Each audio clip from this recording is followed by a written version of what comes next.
Anna.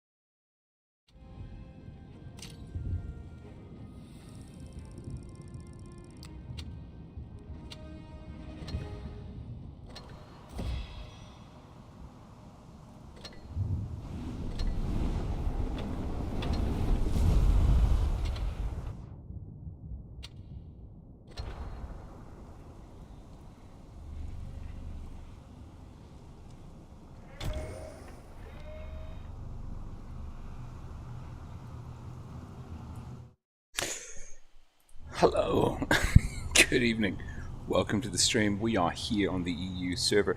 It is the final stage of the first qualifying, first Prove Your Skill tournament for the autumn season. I've been having a blast in the game modes, not doing too well on PC controls unfortunately, although I had my first proper game in the Pharaoh, which I think is a pretty good start, shall we say. So as always, let me know how we are with the volume balance. Now notionally we're going to be following Group 7, but first of all what we will do is we'll make sure that we are taking a light tank into the game so we don't disrupt the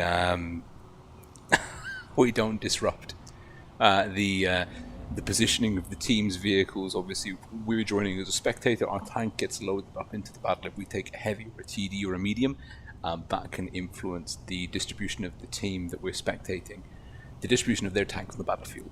So we always take a light tank to avoid that. Anyways, welcome. We've got some very, very cool people here. Yusuf Draws, Ominous on YouTube, Pirate Storm, Barbosa, Kerfuffles, The Evil says hi. And Catastrophic Cannon. This is good. We've got a good mix of people in the house. So yeah, I played some warm-up games. I've been having issues with streams previously. The Blitz Premier Cup stream that I did a couple of weeks ago, I was having some frame rate issues, so I've been kind of just tinkering around behind the scenes to make sure to see if I can fix that. So yes, we're going to be waiting for the group invite, which should be coming through in the next 4 minutes or so, but we can have a quick look actually at the tournament. And first of all, just a really big shout out to all the other streamers. My thumbnail is the lowest effort thumbnail. I was like, thank you for the pre-made artwork, that'll do very nicely. But yeah, the streams obviously from Amanet, Fuji, Every Wilds, Robert, and Nino. And I think we've also got Manu, and then I guess there's some people streaming in from some streamers from the CIS. Obviously, we've had a huge migration of players over, and that has done wonders, absolute wonders, for the tournament scene on the EU server, which I am one hell of a fan of. Well, we're here in the third stage, the third and final stage. We'll have a quick look at the format for this group, but we're following Group 7, I believe, and we've got some cracking teams in here.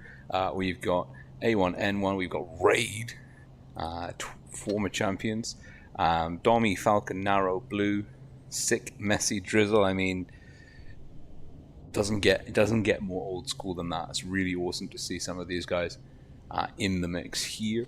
Let's see, I think this is a 3CY, I believe 3CY is like a top CIS team. This may be a knockoff version. A1N1 looking pretty, oh dear, looking pretty dangerous. Bayraktar also looking very, very dangerous indeed. Reina, middling, no offense. Omega, a bit of a mix. Toxic Skull, pretty decent. Obviously, we don't know. I don't know until we go in and how good these teams are. On the Having a look here, I would expect to see Raid and maybe A1N1 or Bayraktar. There's a lot of very good players in the mix. Let's not beat about the bush. But obviously Raid, old school OG EU server champions. That is who we are rooting for this evening. Yeah, Kerfuffles. The kid is upstairs, but she's a little bit older now, so I don't have to be so insanely quiet. I just have to remember to kind of keep myself off a level so that I'm not like shouting like, "Oh my god!" But yeah, we'll see. We'll see how good the games are. If the games are really good, that might go out the window, but we don't know. So that invite should be coming through any minute now. Obviously, we really hope that we get an invite. Okay. I got PTSD from the early days of tournament streaming when it was just a hot mess. And we are following Raid. Amazing stuff. This is where, okay, we got a 3-minute delay on the stream, so we will not show anyone the vehicle layout, but we're following Raid. That is who I am emotionally rooting for this evening. Okay, Kerfuffles. Okay, good. It's not just me. Let's see. What was I wanting to do? I was wanting to check the description. Third stage, single elimination, best of 5, with a final and playoffs as best of 7. Nice. And it could be a pretty hearty stream. Oh, there we go. So, let me know in the comments who you're backing from Group 7 to win. And if you've got any information on the other teams that you think is relevant to the discussion, please do pitch that in. I'm only really familiar with Raid. The rest I am not yet familiar with, but I will become so. So let's see. We are.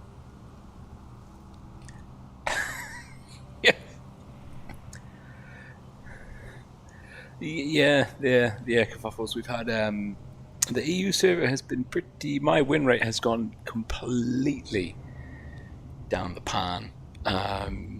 Really, I've had a very, very tough time with it. Okay, now we're at the 3-minute mark. Very, very good. Yeah, I've had a really tough time with my win rate as of late, and I think it's to do with the metas merging between CIS and the EU server. And I don't know, maybe I'm just getting worse at the game. that is a distinct possibility. Okay, let's do.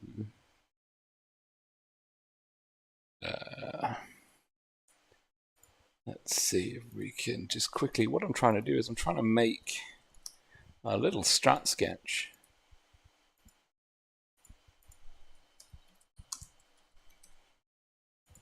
Let's go. And I think we're gonna have time. Let's see how bad this is. We're going into first map is going to be Mayan Ruins. Yes, look at that. The infrastructure still works. Now, obviously, the EU server meta, at least on public matches, has always been to play C. You get control over C. You get the cap. And then you've kind of got map control. It's very difficult for teams to push out of B and A. Obviously, in the comp scenario, in tournament scenario, it's very easy for teams to get coordination. Cap B and hold B with good defensive positions between the two caps. I'm not going to lie. I'm very out of the loop in the tournament meta. So I don't know. I don't know what the current crop of primary vehicles is. And what to expect. Having a look though at the lineups, and obviously knowing what we know about Raid, Raid should be able to beat 3CY 3-0. That's what I'm expecting in this best of 5 series. Raid, though, double VK 9001 with a quadruple Type 71s and a T100 LT, 3CY, 6 IS7s, and 1 Type 71. Raid, with their 1 light tank, will have a quick option for the cap on C, but given the skill gap between these two teams, I am expecting there to be more of a sort of just a very brutal iron fist push from Raid to dispatch 3CY. But obviously, we don't want to underestimate 3CY. We don't want to write them off. They're decent players. They are well above average. So, and nothing can be taken for granted in the tournament scenario. So let's see.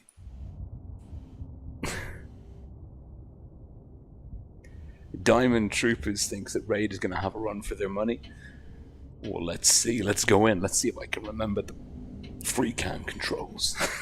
That's the first hurdle. You see, that is the first hurdle that we have to deal with.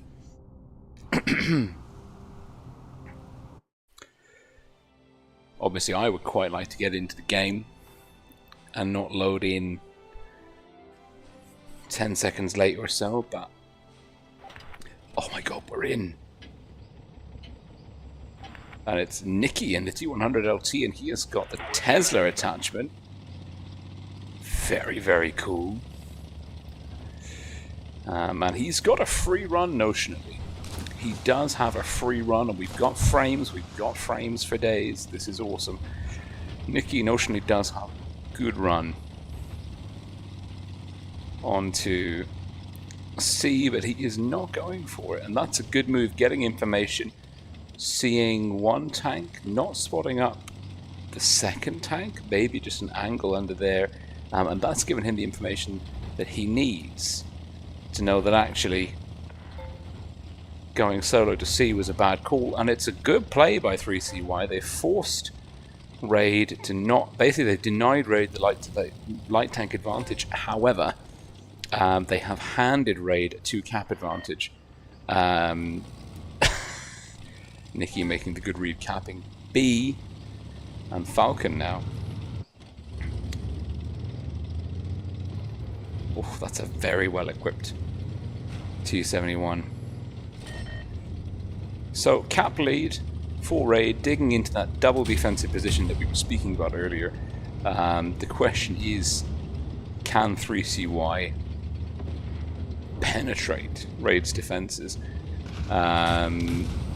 And the answer is probably not.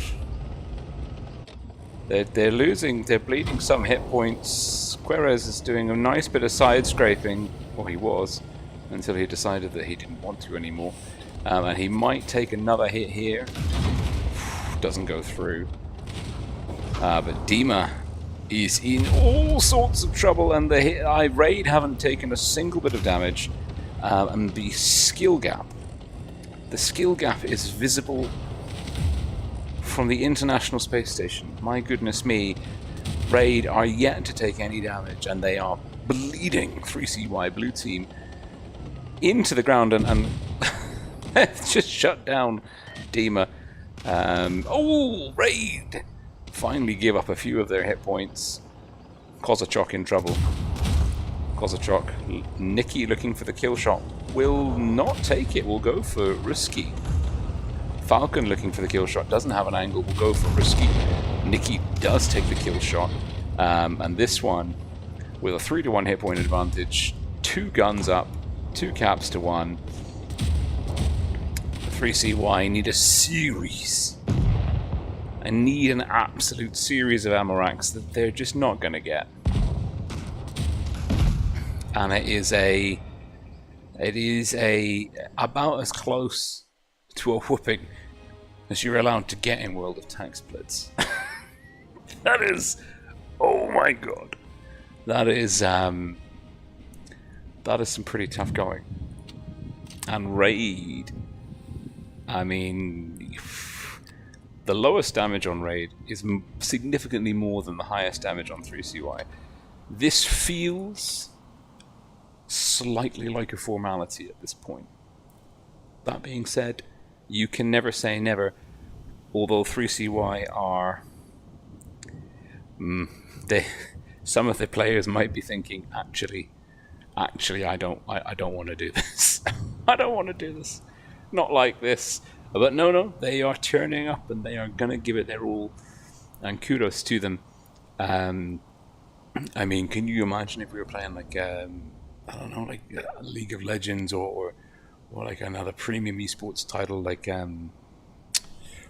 Counter-Strike, CSGO, and you were playing like a team that won the World Championships a couple of years ago, that had a lot of the same players, and you were a bunch of like pretty decent but still relatively average players. It's crazy. It's crazy that we're in this situation. But this is the situation that we're in. And 3CY, they're going back into Mayan Ruins, bringing a T110E3, switching out one of the 6 IS-7s for T110E3 raid. If it ain't broke, don't fix it. Are bringing exactly the same people and exactly the same tanks, maybe the same people. I can't see the names. But this is raid looking very, very strong. Very strong indeed. Let's see what raid do.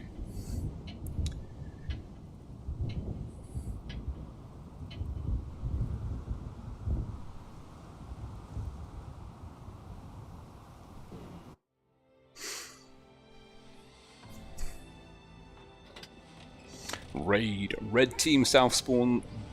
3CY counterfeit goods. Blue team north spawn. Raid.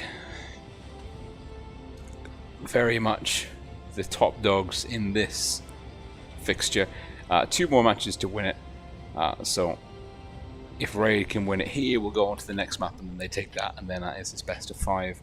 1 and done. Unless, of course, 3CY can bring something else to the table. Raid, Nicky doing what looks like the same strategy again. He's going to be trying to get to C, trying to get information. If you have a look at the minimap here, 3CY blue team are doing the same thing. Both teams just mirroring what they did before. Nicky's taking the exact same route. He's going to spot 2. He's thinking about what to do, where to go. He spotted 2. And there's a lot of information. Nicky dodges a shot and he is driving much better than I could. And he is long gone.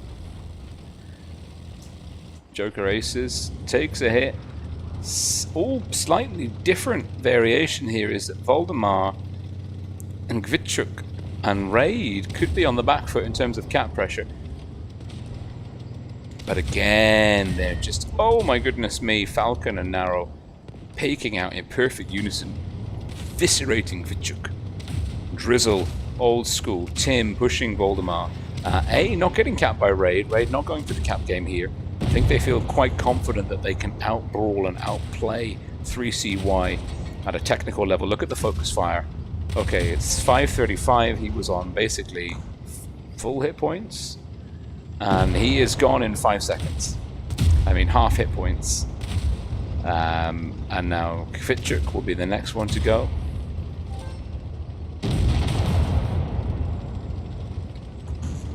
Raid, just textbook, absolutely textbook. It's not as crisp and seamless as the first game where they established that perfect defensive formation, hit all their shots, bounced everything incoming. But Raid are looking extremely comfortable in this matchup.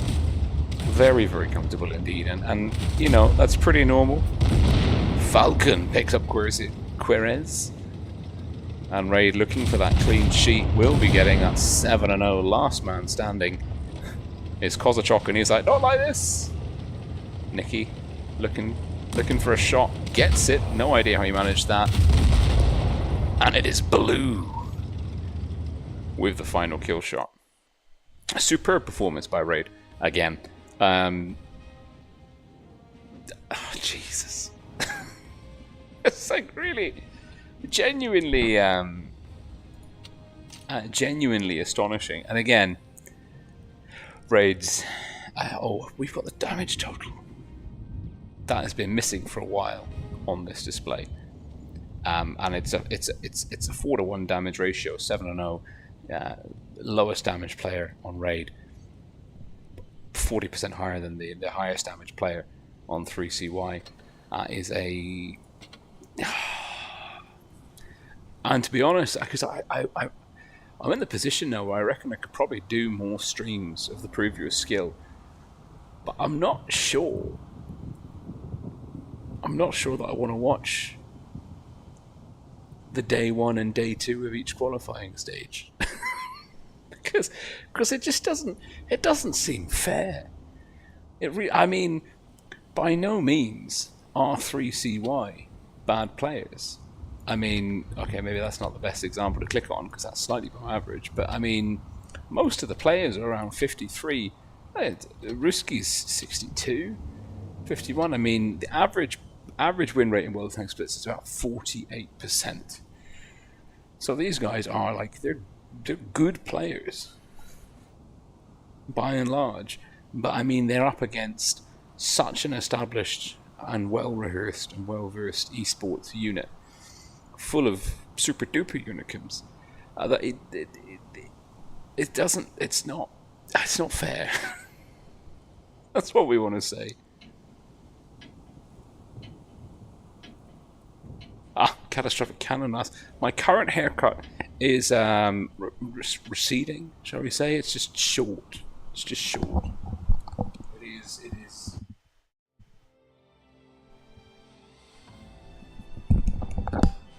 It is short, and there is not a lot there. So we're wearing a hat because I don't know, makes me feel cool. Raid, red team north spawn, 3CY, blue team south spawn. Match point to Raid in this best of 5 fixture. Raid winning 2-0 on Mayan Ruins. Now we've gone into Black Goldville, and Raid have done a little bit of shifting here. They've taken old school. Nikki is still in the T100. Old school's also in the T100. They've dropped the VKs and they've just taken 571s. So the Japanese heavy is very much meta. There's a little bit of a shift around here for 3CY. We've got Dima in the 263, and then it's a mix 4 IS7s, 2 Type 71s. And Nikki getting the high ground. Obi-Wan would be proud. Narrow taking some shots. 3CY making a gutsy play up to the north. Dima goes down. Raid have capped off B. Cora BL. Ruski, this is a 60% player, is now surrounded by blue. Old school. He's got the 71s and this T100. And it's going to be old school with the kill shot. Easy peasy. Nikki's in trouble, but he's managed to get out of dodge. 3CY pushing their forces down through the top, but they are just they're getting outplayed on a sort of a mechanical level here, let alone the sort of coordination and overall strategy approach to handling the map. Raid are hitting more shots, penning more shots, bouncing more shots. Combine that with excellent field position, hit point pool rotation, and focus fire, and it is a recipe. But they have taken down Falcon, and 3CY can stick that in the moral victory pipe as Kvitchuk goes down swinging gloriously, and Raid, not messing about, swiftly dispatching their opponent in 2 minutes and 1 second. Vast, absolutely vast.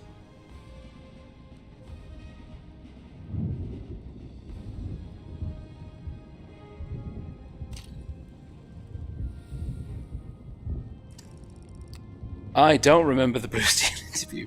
And again, oh, it's close. 3CY once more. Oh no, someone is very unhappy. Oh no.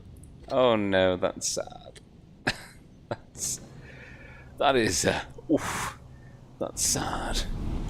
But can you blame them? That's the question. Can you really blame them? I'm not sure I could. I think I would not have enjoyed being on the receiving end of Raid's drubbing in that fixture. So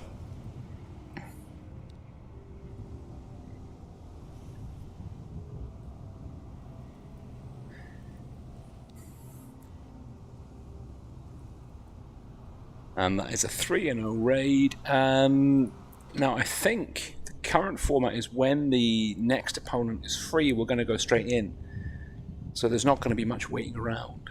So I'm not going to play any games because... Oh.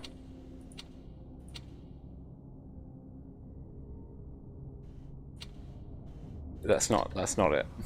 That ain't it, Chief. Yeah, I think the Type 71 is such a strong tank. I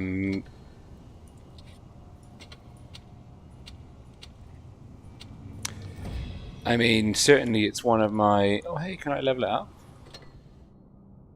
Oh yeah, let's do it.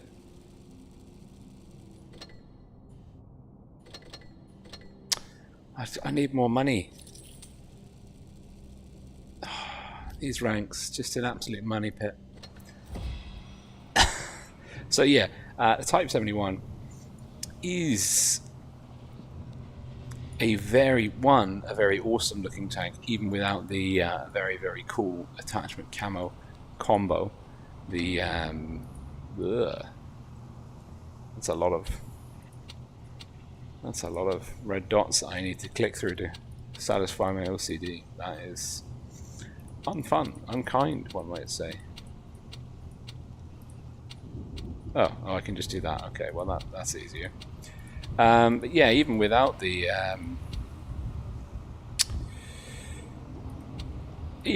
camo, it's still a great looking tank. But it is extremely strong. I mean, good DPM, good mobility. You have the option here to either have to run it with better speed, better traverse, and better terrain resistance, significantly better terrain resistance. Basically, you have a fast tank, or do you have a tank that's got better gun elevation, but more importantly, better gun depression. Now, I play it with better gun depression because I love playing hull down, playing ridge lines, and so so this tank, you could take 7 of them, and the enemy won't know necessarily are you bringing 7 very fast tanks or 7 tanks that are very, very good at playing hull, like, you know, playing a ridge line. Well, not very, very good, but pretty decent, or a mix. So it's a very versatile platform. Hey, Falcon, good to see you, buddy.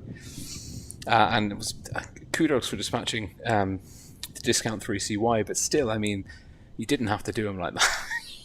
You didn't have to do him like that. But yeah, so it's a very, very strong, tank. And I'm not surprised to see it as meta. I mean, it's one of the tanks I have won more in at tier 10. And that's not because I am better in it. It is because it is a good tank. It is meta.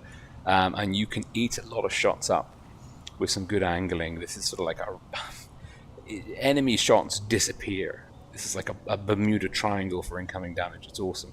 It is possible to get pens in. That kind of commander's hatch is a weak spot, but it's pretty small. So it's not the easiest thing.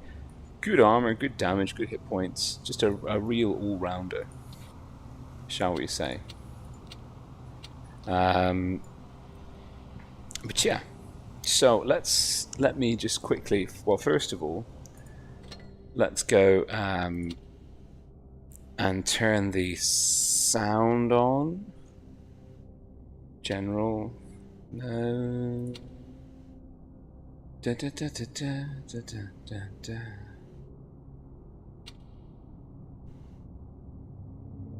You can see that the hot mess is my control system.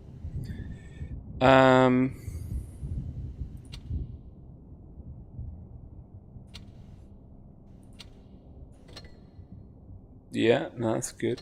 What I'm looking for is the this one, yeah, auto mute. Easy breezy.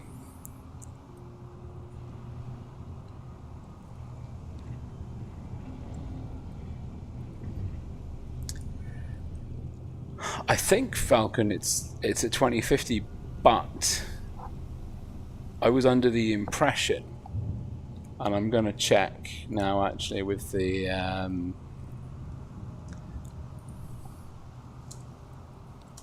other streamers.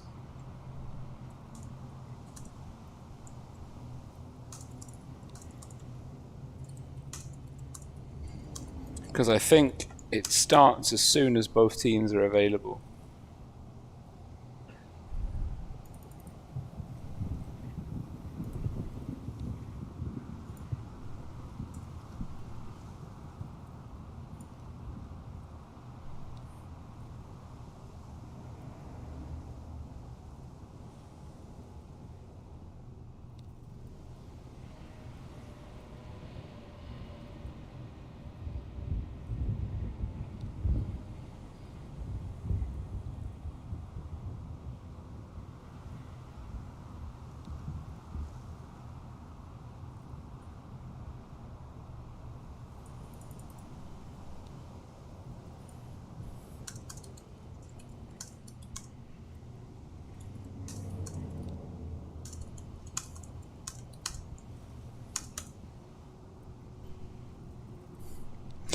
Yeah, I don't know.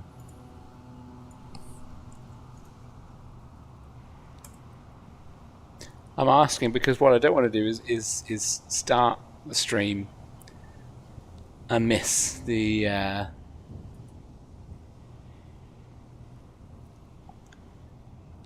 start of the next battle. Start a battle and miss the next like tournament battle. We're here to spectate the tournament battles. And I think someone had said that they will start as soon as both teams are available. So whoever Raid's opponent will be, and that's what I'm going to go check now. And see. Not that I can type apparently, but you know, we'll see. Oh. Okay, no, it is. They are fixed. Amazing, amazing, amazing, amazing. Well, let's just jump in then and play a game. There we go.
Hi, damn viewport, right. Now, does the IS-7 really bite off more than he can chew? No.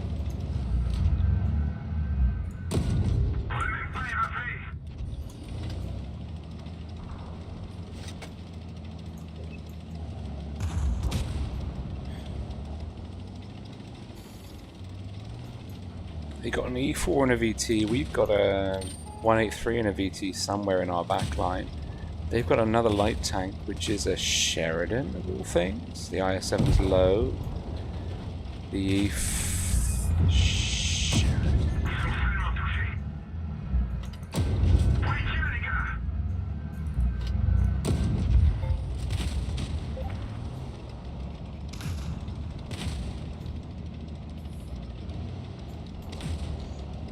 Okay, their two TDs are up there, the IS-4's in the corner, so what we're going to do is we're going to come around and ruin the Senior Conqueror's day.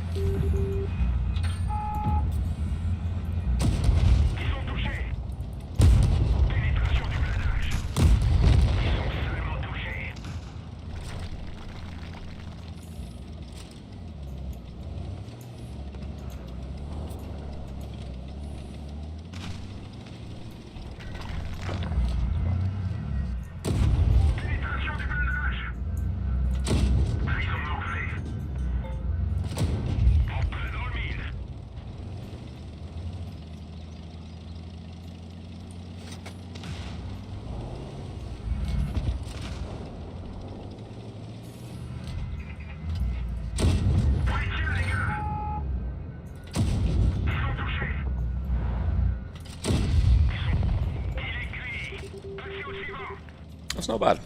That is not bad.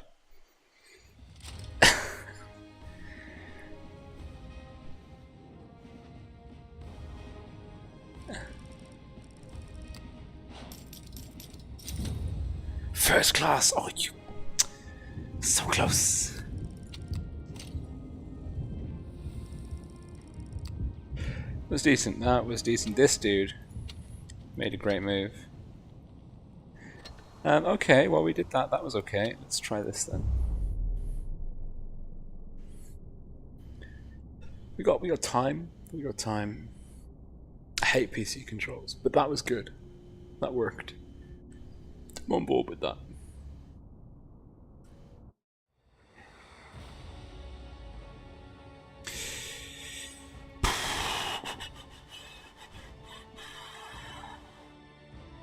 Now, what I found with the CIS player base coming onto the EU server is that the widely accepted meta of Hill on Middleburg is completely out of the window.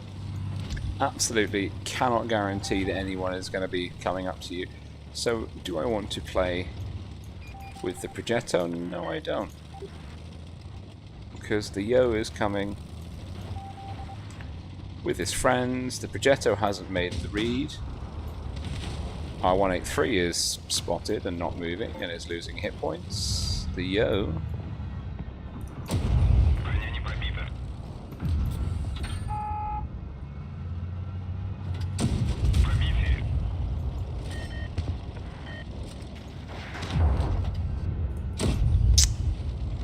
Coin C is a good player, so if he goes, that makes me happy. Right. You know what I want? I want some soft cover. Thank you very much. Trees are just bushes that you can knock down. Not that it makes a blind bit of difference, though.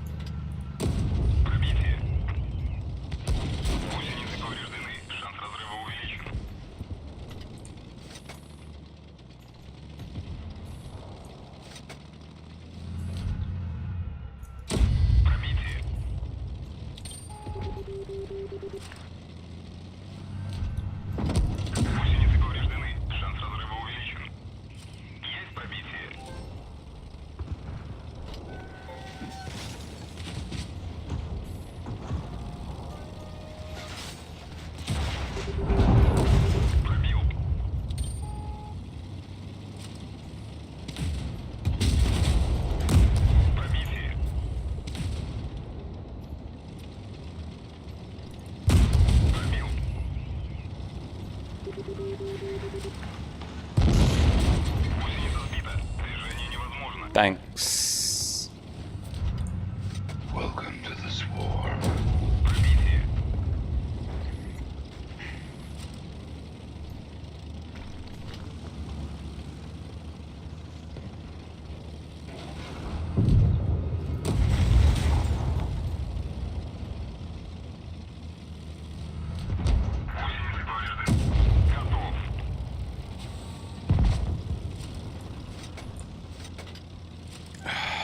Right, the Yo's a one shot. We use APCR on him. The E4 I don't like because he did not help me with the Badger at all. So what we will do is we will go and kill the Yo, and then we will take C.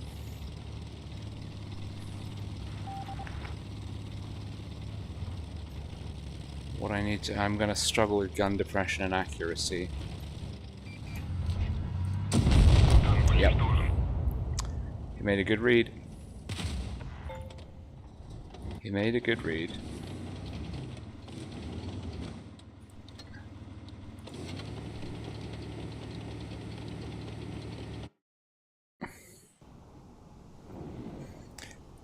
We'll try another light tank, why not? So yeah, I think that's the thing, is we can no longer be... and that's the weird thing, is that typically when the EU strategy meets the CIS strategy,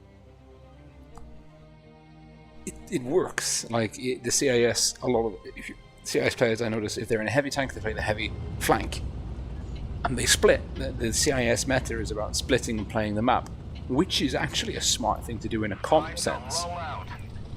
But when you're in a public match, you're not playing as a comp team. You don't have that level of coordination. And so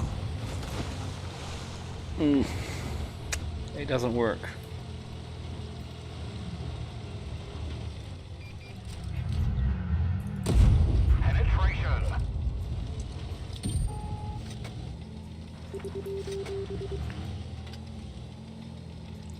I mean, and look at this, there's 1, 2 mediums, well there's a light tank, there's notionally a 268 here somewhere, there, and now there's, I know that there's an enemy M60 out that way. Yeah, and they're just going to push me. Oh, I'm going to die.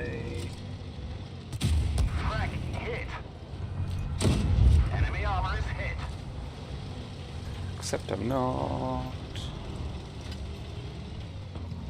How are you? How is there a medium surrounded by heavies and we've lost a Leo? I don't. I despair. Right, I'm going to go deal with that TVP, aren't I?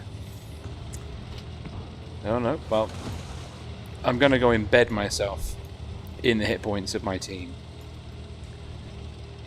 We've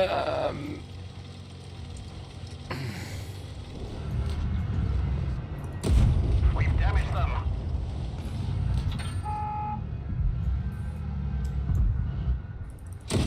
Enemy armor is damaged. How are my people dying?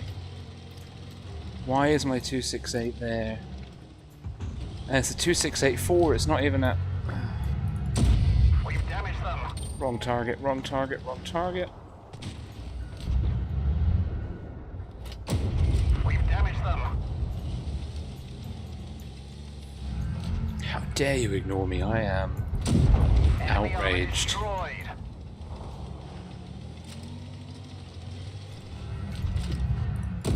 That one didn't go through.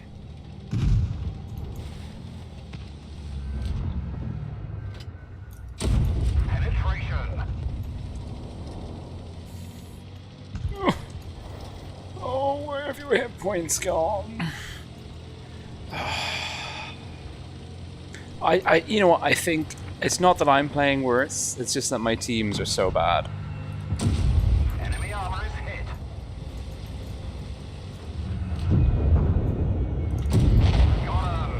Okay, 2-on-2. You run away. Run. Run.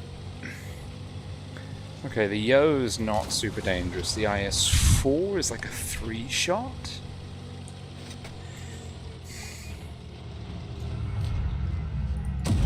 Enemy armor is hit. God, I've got some ambitious math.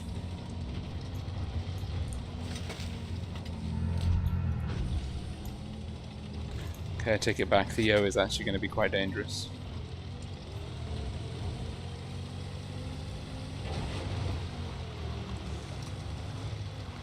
Especially because I forgot the Vickers has got really bad terrain resistance. Enemy armor is damaged. No.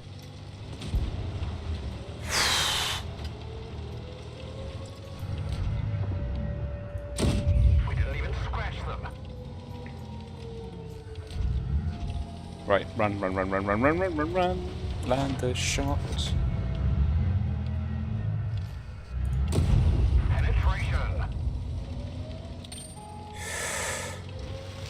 Okay. It's a wrong ammo choice, but...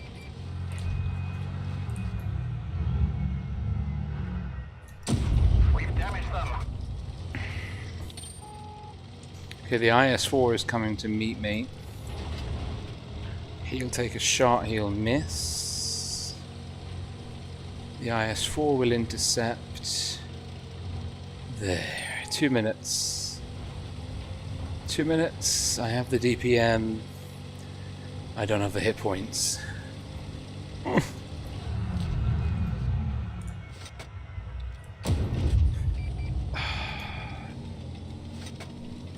Right. Don't play for the draw. Don't play for the draw.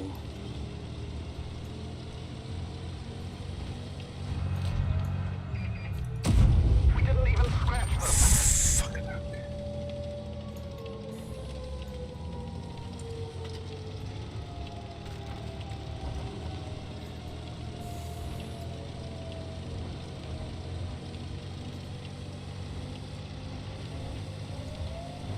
I don't have the time. If I had time, I could do this. That's the thing, they're not very good. Enemy armor is damaged.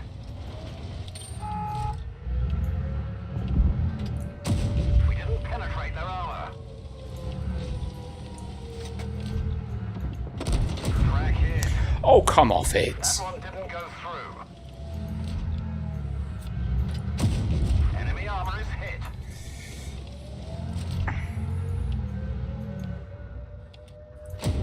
Enemy armor is hit.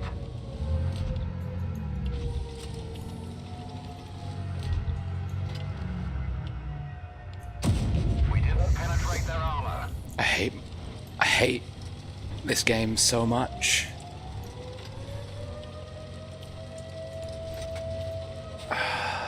I don't have time. I should have been more aggressive earlier on.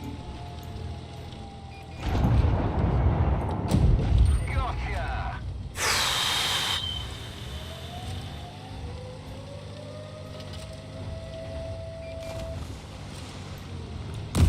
Critical hit. This is really unfair.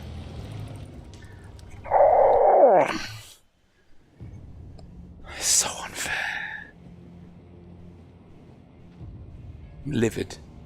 I'm actually livid.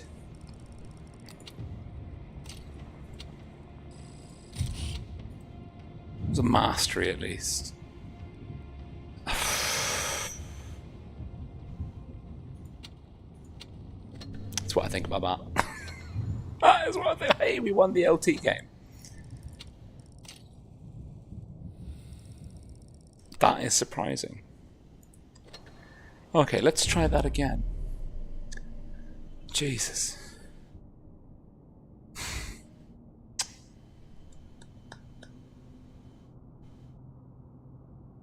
Why do you hate me? Why? Right.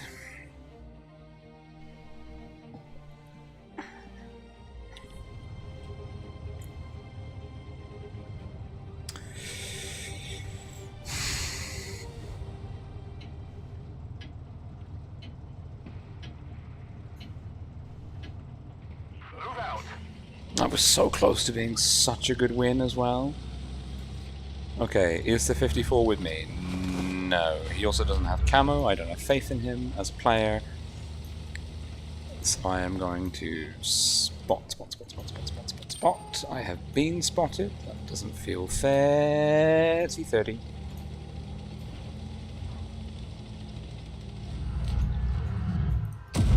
Penetration. Who's that? A 268, but he's not looking the right way.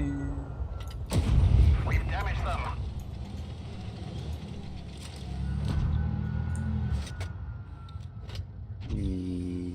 No. Who's there? Oh, it's an 84 and a T100. So 2. If we hit you, we spot you tanks.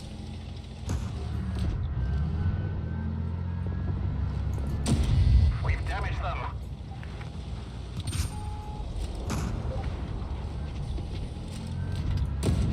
Enemy is hit.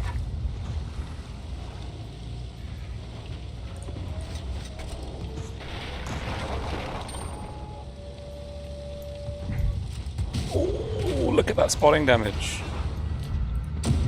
Enemy armor is hit. Ow. Now I'm spotted. Enemy vehicle destroyed. T57, T57, T57, T57. That one Nope. didn't go through. Absolutely not pushing that corner there. Well, the T100's out left. He does know where we are, and he is shooting at us. He will hit us on this slope. But we will take the big DPM off the field. Enemy vehicle destroyed.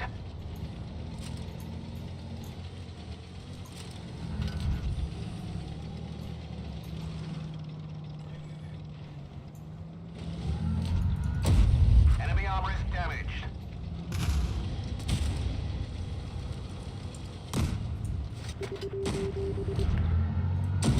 Enemy armor is hit. Yes, I am heavier than you. Penetration. Oh no, he's coming. Someone's coming into the back of me. I'm gonna die. The commander's injured. He can't focus. No, no, it's... Oh, no, that was a mistake. We've damaged them. Sail out. This vehicle has had it. That's a win. We'll stick that in the win column. There we go. Feels good. That's okay.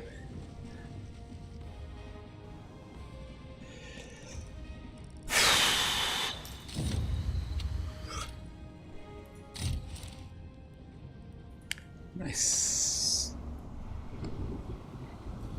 Okay. So, what we will do now is we will go and we will have a look at... We've gone over to www.wotblitz.eu. We're going over to the current tournaments, Prove Your Skill 1, and we're going to have a look at the brackets for the third stage. And we're just going to have a tour de force. We've got a few minutes before the invite comes through and about 8 minutes before we go into our next game. So, I would like to see the third stage. Oh no, apparently it does not work when they're playing. Oh no, it does. Okay, amazing. You just have to click a little bit. So, pink... Pardon me. Pink win. OGT and Oxgen are through. I had a game with them actually. It's a platoon from Oxgen. First Alliance, TRTNK, Synergies, Jokes are through. EQ, ASN, Legion, if you believe it, Happel. I'm not seeing any sort of surprise exits at this stage, which is good. Charm, the Troll team, 1B, MFG, Angry Math Nerds is probably my favourite team name so far. Prof, Raid will be playing Bayraktar, the make of a drone from Turkey, which is featured in the news recently. Haggy, A1M1, yeah, that's pretty predictable. Yeah, I think, and those were all apart from, but Toxic Skill UA Ukraine were a very good team as well. So that was a tiebreaker. The others were all walkovers. Who, Jesus, Fail, and Pog through. Quick Cash, M1A1S. Yeah, I think the clan tags, because we're having exponentially more clans in the game, the clan tags are getting a little bit stretched. APA, Chai's Raiders,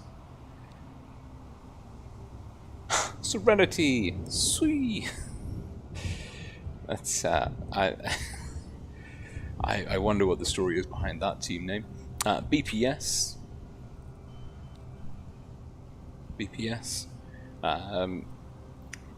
Into, well, they had a buy, so, and they've got Imor in their group and Zenith. Oh, good lord! This is with this stage of the tournament, it's getting quite tough. Endgame, I'm not familiar with Crawley Ego or N1.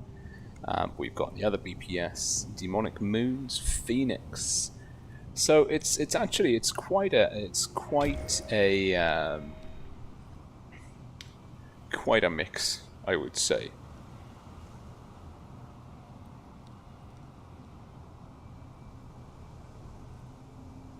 So that is, I mean, it's there's a lot of good teams, and I think this is the crazy thing. There's the group. I think this is the crazy thing. Is that since we've had the merger now, the EU server numbers are up. Like, I mean, we've gone from having like 20,000 slots on the EU server to having like 80,000 slots. So just the sheer depth of the player base now is staggeringly large that we're coming up against. But that's also translated to the tournament scene. Like before, I know this is still an issue for the North American and the Asia server regions. Is, you know, sometimes they struggle to kind of get the number of tournament teams in, but this we're having in the third stage of a qualifier. We've had however many groups there are, like 14, 17 groups of 8 teams. Like the number of teams now playing comp on the EU server is vast, and obviously a lot of those are players from the CIS region. So we've got 4 minutes to go in. Let's just have a quick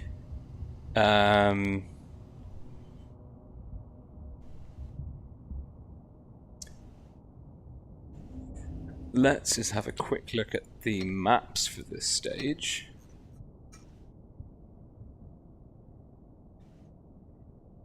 Oh, it's randomly. Excellent. Does it tell us in here what the maps are? Normandy. Okay. Okay, cool. That's a nice little shortcut.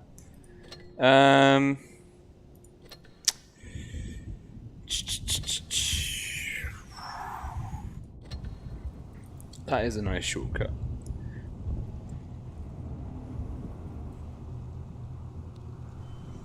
So, 3 minutes in.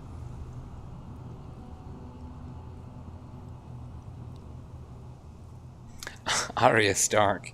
He's from the Asian server, so he's obviously familiar with some of the difficulties they face there. But good for you to tune in. Do you still play on the...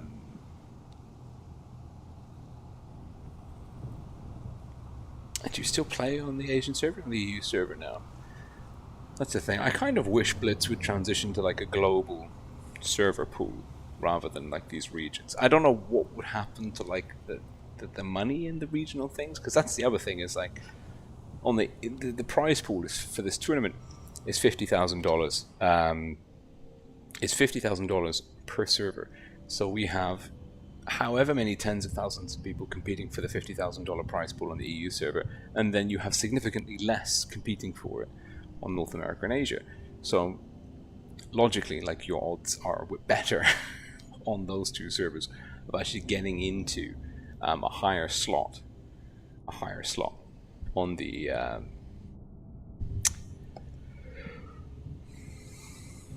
finals in the top 8, making the top 8 at all, actually, to be fair. I don't know if Jones is still a clan. That's a very good question. Almost as good a question as our raid going to come here. We've got Normandy as our map. So I'm going to have to make a Normandy briefing.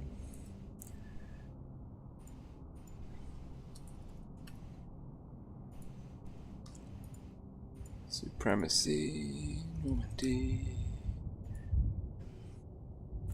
So yeah, this is the Normandy map, one that I made earlier. And radar here, we've got a minute to go. And raid sticking with the tried and tested Type 71 Sojio. Can we have a look actually at their clan profiles, see where they're from? It's Ukrainian and Russian as the languages, so it's a CIS.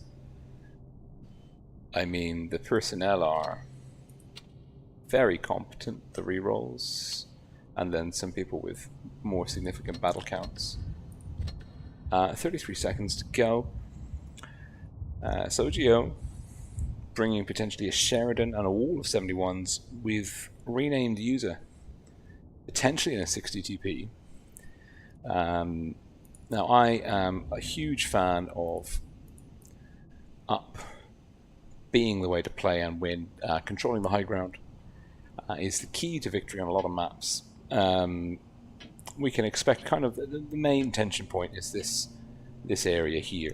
But in we go. Good luck to both teams. Raid now up against probably what we would call a more firm opponent. Not going to be able to rely on a walkover. And we've got a mixture of Raid and Pro avatars, and someone's taken the Halloween avatar just to spice up the mix a little bit. And now we're in for a best of 5 between two scarily good teams, one would say. Raid, red team, South Spawn, Sojio, blue team, North Spawn. I remain open to being told how to pronounce the team. If someone would like to message me in the chat, and let me just bring the chat up actually to the side there. No, Kerfuffles, no, it makes sense that the CIS players should be able to play. I don't like what they're doing to my win rate though, but such is life. Sojio defensive, but quick. Double 71s on D. It's Depth 3 Coup and Juge capping off D, and 271s Falcon and Drizzle capping off C. Raid slightly behind. We're talking fractions of seconds here, but Raid trading hyper efficiently. They've got a 2k HP lead already, probably to do with the fact they might have a slightly deeper hit point pool to start with. But Sojio are rallying and they are pushing up, and they're going to make a pretty gutsy play here. Sick in the 1-1 in the 1-1-3, the VZ-113 connects. He's got a lot of DPM, and now Sojio, do they try and isolate him? That's going to suck quite a lot of their players into a pocket. Is Sick. Distraction bait 101 could be. Raid now 3 caps to 1, and they're keeping the hit point pool lead. They're going to trade a gun for a gun. Maxim is down, Sick is down, and Juge is also down. Raid now have all of Sojio's remaining players hemmed in. Drizzle controlling right. We've got the Sheridan about to get round killed by Nicky. Not quite. Nicky does have the reload though, and he is going to be coming in now to unleash that fearsome DPM. Renamed user misses the shot. Big miss. And Raid, I mean, it wasn't as comfortable as versus 3CY, but Sojio not putting up the resistance that we might have expected from them. Maybe they just weren't ready for the methodical play of Raid. And Deep 3 Coup Kami Pao is clearly not how you pronounce his name, because it's not phonetic in the English language, but he has been taken down. Yeah, we take friend requests, and he has been shut down in short order, and the damage just Sojio not significantly better than 3CY. Raid, good bait strat with Sick in the 113. Getting 3 caps to 1 was pretty awesome. Getting the caps, Sick was, I mean, he was the sacrificial lamb. And I mean, it's an interesting thing, because if you leave a 113 on its own and you push through, that's a huge amount of DPM on quite a durable platform that's then left like ticking away into a hit point pool. So you kind of have to deal with it. Good positioning, good strategy by Raid overall. They're changing it up a little bit now. And by changing it up, I think they're maybe taking one more Type 71. But it's a really nice mix of tanks. A VZ-113, 5 71s, and a T-100. Sojio also staying the same.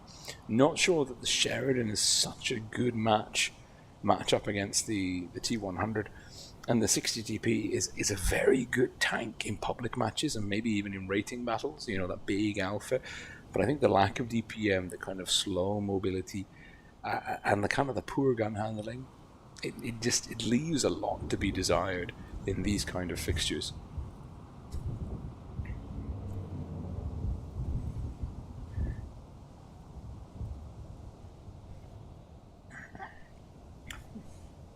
I appreciate the sentiment, kerfuffles, but I think we should try and keep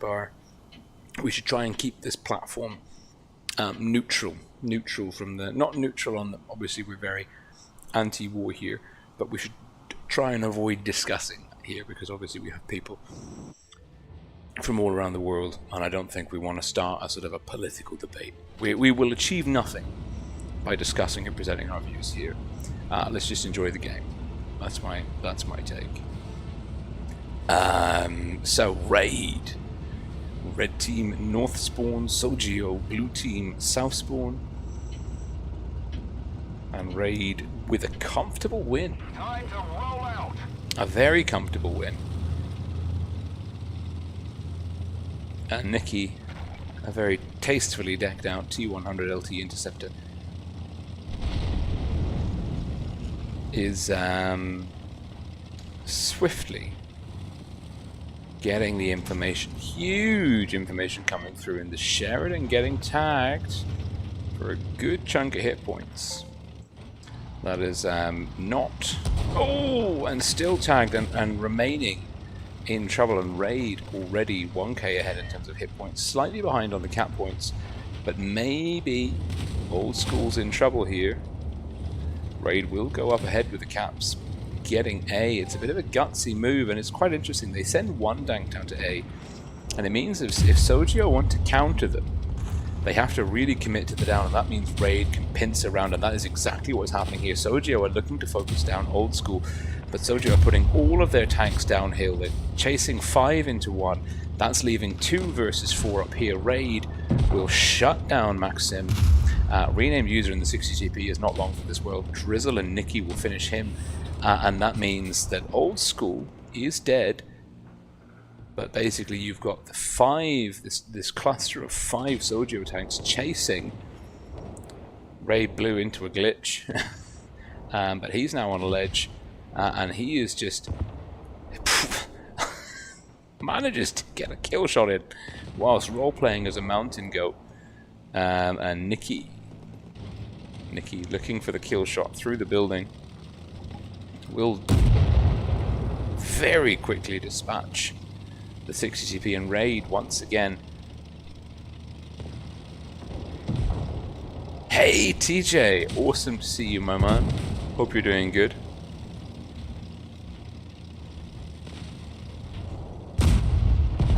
So yeah, Raid not as comfortable as their first game versus Sojio, but still 100% in control of the dynamic of the battle. Worth bearing in mind that Sojio went 3-2 versus their opponent in the last one. I mean, the damage spread 3k better from Sojio, but never were they in a position where they looked like they could threaten the win. They were in control of the game. So I mean, if we just have a quick... we've got a minute, let's go. If we go to the chart... and we go to group 7. I mean, Sojio played Toxic Skill. I mean, Toxic Skill were pretty decent. But they're either going to, I think probably A1N1. It's at 6690. So well, actually, that's very tough. I don't know.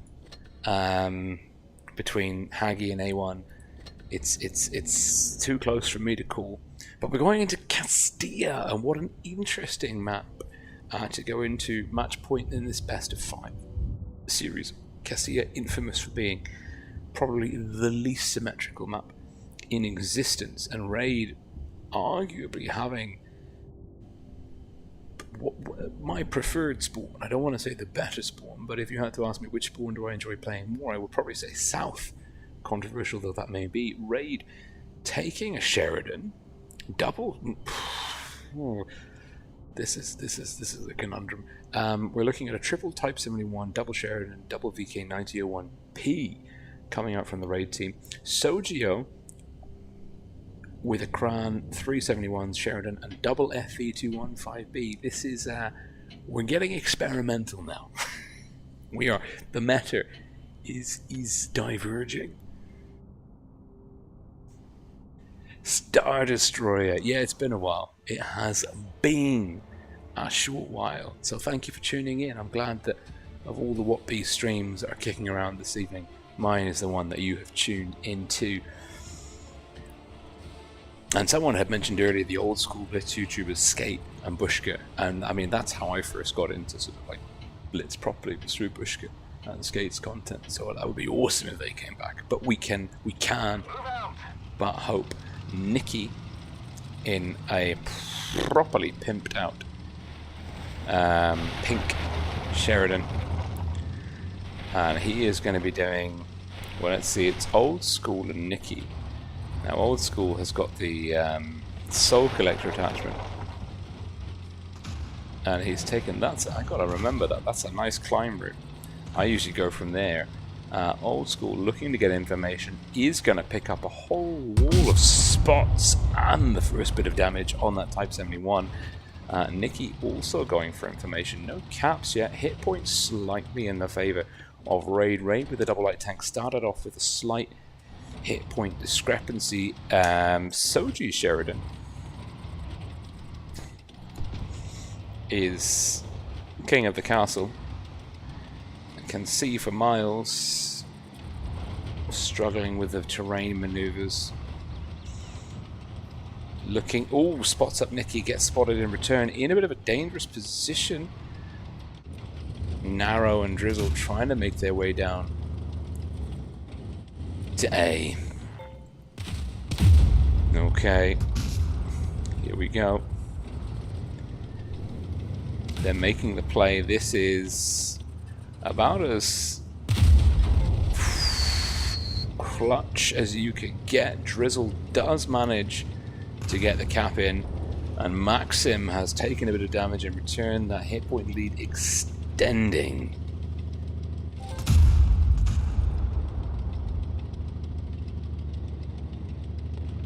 That hit point lead extending in Raid's favor. Raid now with A and B. Sick somehow pulling that off, and I think because Nikki was out wide right, he didn't have to worry too much, and Sojio had control over A but didn't capitalize on it. Those FV215Bs not effective at all. I'm sorry, I'm gonna say it, but renamed user and player 666 just not really not doing anything. Old School taking a bit of damage. Type 71's pushing over, but Raid with the double cap and that hit point lead are very comfortable. Narrow and Blue and Old School and Falcon are really nice, and Drizzle's there as well. Oh, Falcon gets tagged, I think, by the Sheridan. Sojio are trying to push into A, but Sojio put themselves in a very disadvantageous position, and here comes the FV215Bs bleeding on the crossing, getting tagged significantly, doesn't connect, gets tracked, in all sorts of trouble, and Falcon with the kill shot. And I think, oh, there goes another one. Sojio just trying to push through a large expanse of open terrain with high terrain resistance, be it hill or river, and they are just getting eviscerated by a well dug in and coordinated Raid team. Sick pushing through B. We got some Sheridan on Sheridan action here. Nikki takes a big HE roll actually from the player. Needs to he might die here. He might die. He might die. He doesn't die. Raid 3-0. Superb performance, absolutely superb performance by Raid. Yeah, Star Destroyer. Too right, the meta has changed significantly. And Old School. I mean, again, a pretty impressive damage spread. The Sheridan, the Sojio, putting up a very good, good performance damage-wise, but these FV215Bs, nope, nothing doing. That is not the one, Chief. That is not the one. Yeah, we can have a crack in the Sheridan. Let me just double-check actually and see. 21. Okay, we've got time, so let's go and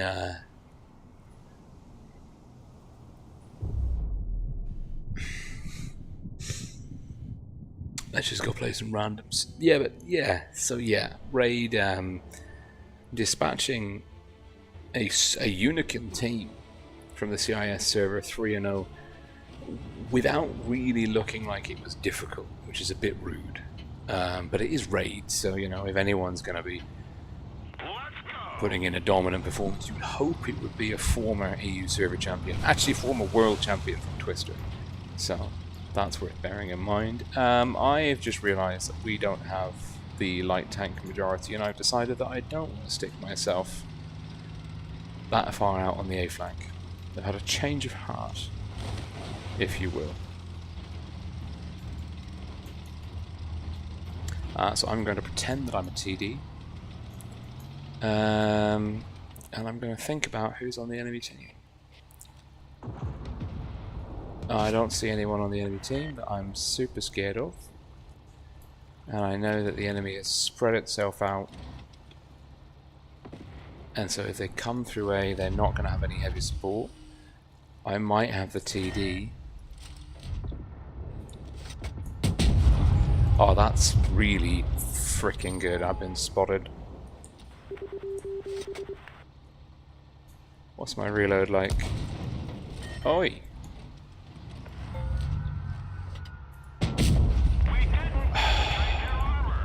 No, don't. No, don't. There's 3 of them there.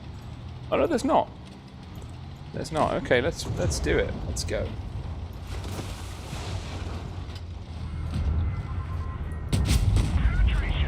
Finally.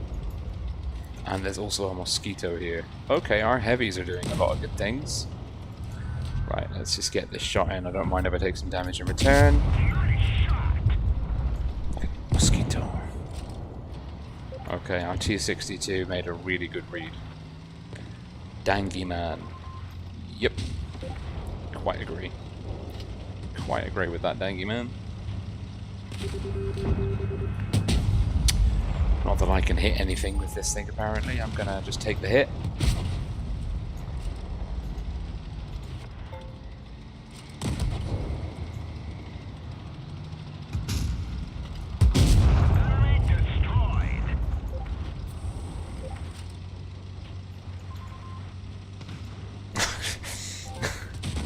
Aria Stark, I would like to say that that's a bit unfair, but I think you're spot on. I think if they'd gone 6 versus 7, it might have been a much closer run thing. Where is the 7th tank? Must be down this way. Oh.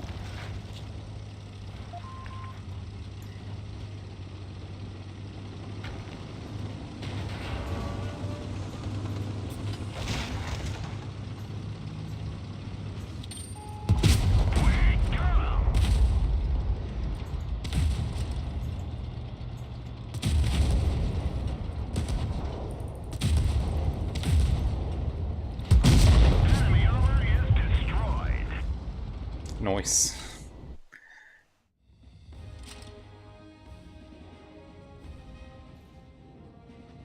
Hey, Pete the Farmer, thank you for your kind words. That is much appreciated. It's been a while. It has been a while since we've done this, so we are very rusty. We don't have all the fancy overlays and transitions the other people do, but we're enjoying ourselves. That's the main thing. We're here to have fun. Where's this guy? Let's give this guy the fist bump. Dangy man. With a great read. Who's this? Platoon? No, I don't. Rolling doesn't platoon.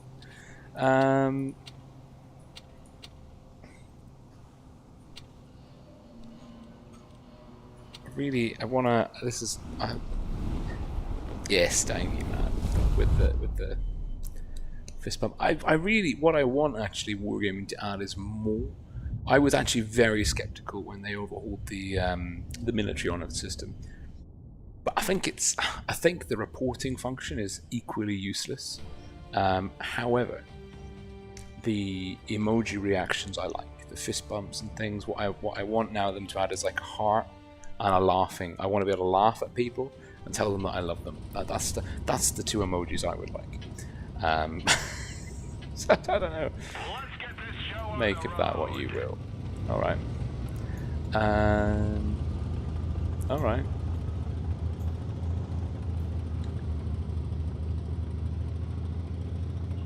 Let's see. Yeah, I don't know what I'm doing. Don't know what the enemy team's going to do as well. Am I really easy to spot? Am I going to get cross shot from the left? Am I going to have line of... Well...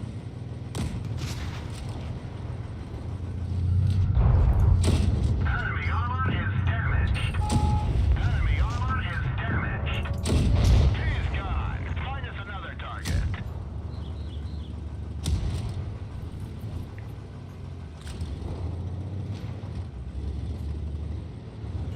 What happens if I push him? How fast is he? The answer is... Wow. Good job, Roland. Strike through their armor. Nice shot.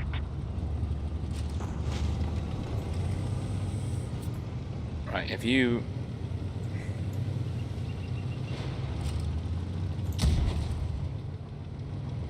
Oh, I knew this was a bad idea. Any minute. Penetration. We hit them hard.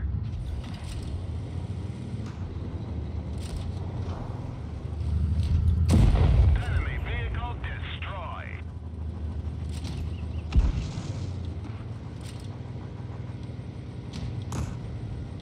I feel like my turret should be turning the same way as me, but... You know, I'm not loaded yet, so it doesn't really frickin' matter. We got him. Object destroyed. Enemy is hit. They're hit. Viewfinder backup. Visibility increased. Okay. SU's got him. SU's thinking about having him. SU is got it. Okay, let's see. KV2's fired. No, it was a P43 that fired. It was our KV2 that died. There is still an enemy KV2 somewhere, but I think I'm swimming in spaced armor, so I've decided I don't care about the enemy KV2, who looks to be AFK. Oi. I would have left you alone, eh? Strike through their armor. Penetration. Where is gone? We can't move. Leave me alone. Shoot someone else. My damage ratio. My damage ratio. Track. We're immobilized.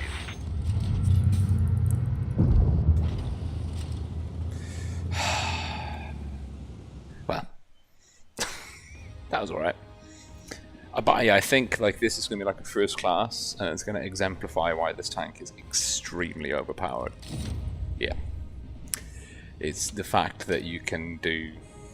Well, to be honest, like a lot of good players were playing this, but at tier 7, when you're doing 4.6k damage between inflicted and assisted, that should not be first class. Amazing. So we've got some time before the next one. Let's see. What is disgustingly overpowered and fun to play? The Smasher. Let's do it. The Smasher is a fun tank. Very fun tank. So yeah, what we'll do is we'll play this one. Is that the Mosquito? I got it. I got it. Yes. Amazing. Okay, we're bottom tier. 4 8s, 3 7s. No, I didn't. I didn't mean to do that. I wanted to change my ammo.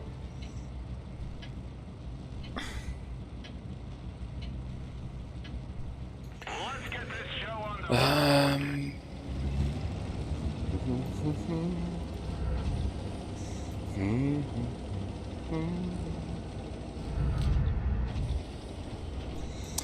Yeah, I think I am just going to be a TD. What? No, the enemy mediums are a defender and a 59, both of whom will be quite good over there.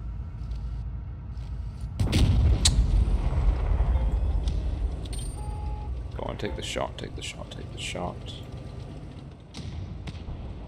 Skoda's going to bully RM10.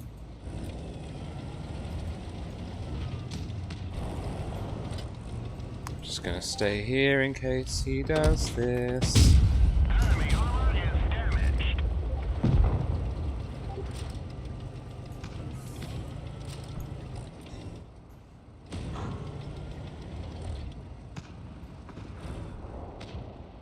Well, the M10 didn't die because the enemy was good. He died because he was in a really dumb position.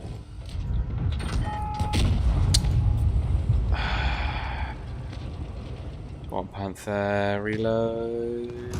Damn it.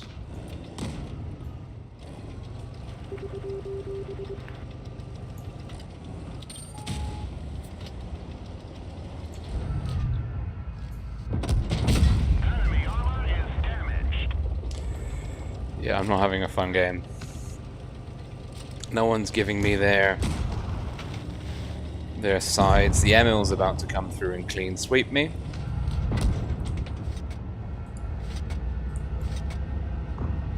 The truck is damaged. We're just staying down. I'm dead, I'm dead, I'm dead. And there's not a lot I can do. Vehicle destroyed.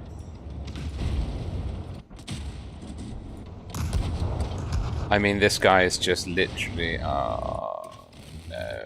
It's a hot mess. It's a hot mess. Not that I played brilliantly, but yeah, it's a hot mess. So, let's go.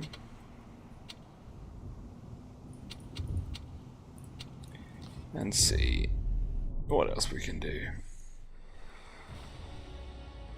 Okay, we're top tier, that's nice.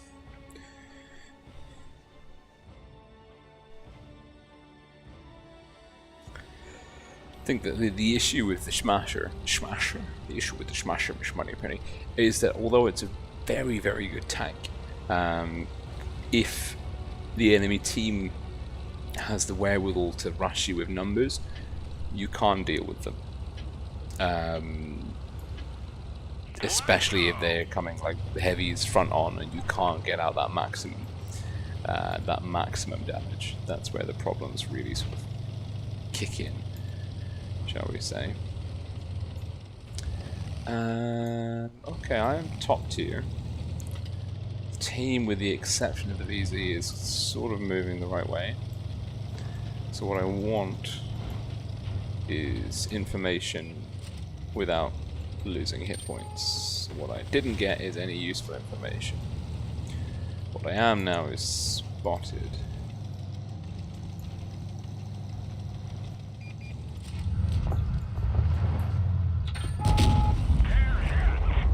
RNGesus, he does 500, I do 500, he does 600.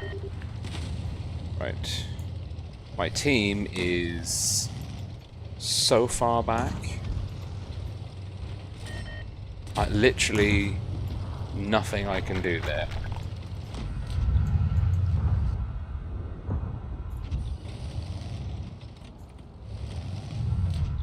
Can't do it again.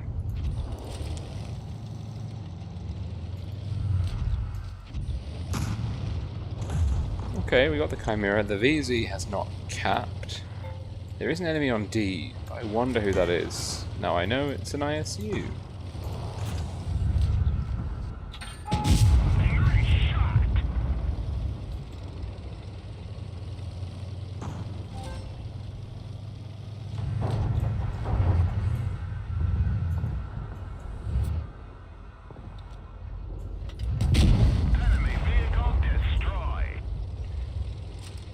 Alright. RNGesus has smiled upon me. We were going to counter cap D because I don't think there's anyone else over here. And I'm just going to let my team suffer for having left me out to dry. I feel very bitter that they were so far back. I expected, as the top tier light tank, that I would be, you know, the furthest forwards. Alright. We're both one-shots for each other, but he's got adrenaline and I don't. So I am having none of that interaction. Thank you very much. And he... How can I out-engage him? He's on D, he's going to cap D. We're going to go into a bush, and we're going to get this passive kill shot kill. That is what we're going to do. We're going to stay here. And then we're going to go cap D.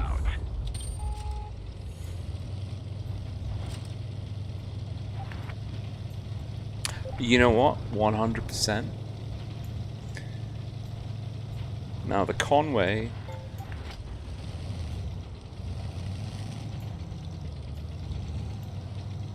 might be AFK, which would be embarrassing. Because our team was doing pretty ropily. Ropily? We weren't having the best time. And if one of their 3 top tier tanks was AFK, he could have made a huge difference had he been not AFK. So, where are you, Mr. Conway?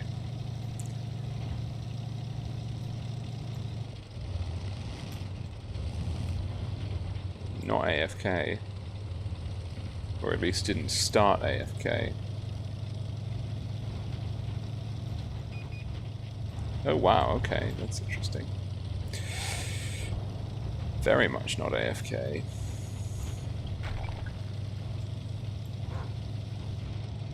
Is that dog barking? It's borderline competent. Right. Need to engage safely because I am a one-shot. And he is not. Wait for him to shoot. He's shot. We'll get one shot in. He will have another shot reloaded before we are, but our team is there, so that does it very nicely. Yeah, right? The T92E1 legendary camo is... Like, I mean, like, I'm not a huge fan of the snowball gun attachment.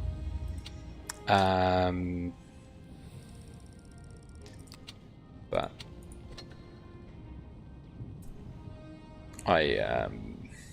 oh, he was very not AFK. He was doing quite a lot.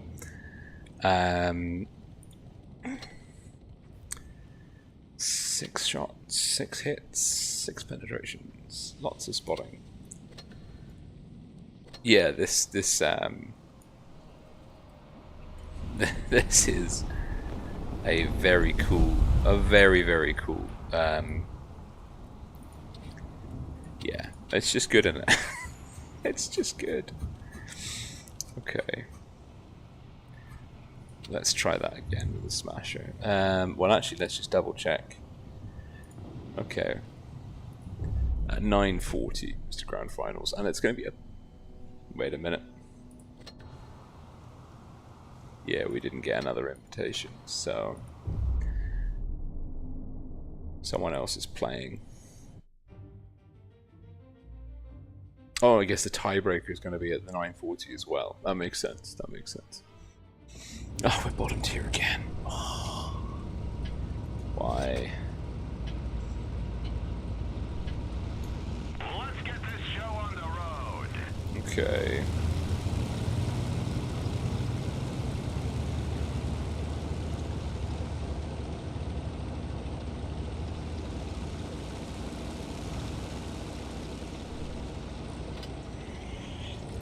We've got a medium and a light, and they don't. Which makes me think they're going to commit heavy here. Which makes me think, if I just wait... Emil, would that be the fastest tank?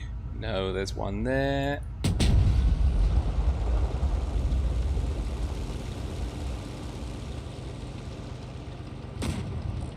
Don't know if I hit him or not.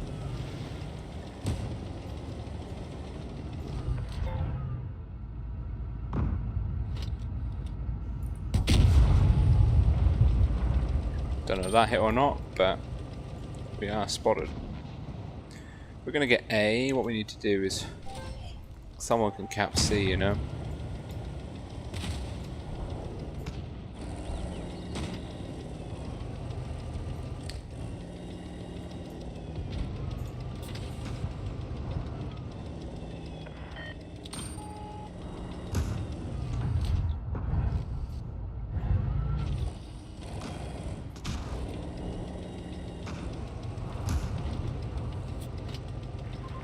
Was he looking this way? He is looking this way. That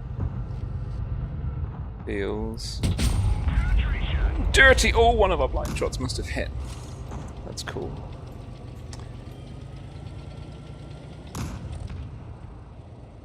Oh, the SU can see us. The AT is going to kill the SU.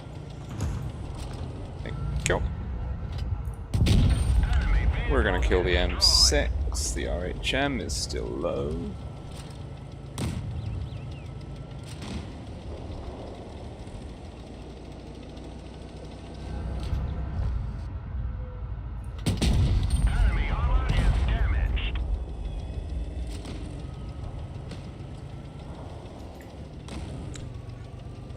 Let's see. Jutu's got the ammo. Panther is there. RHM is there. Not that it matters.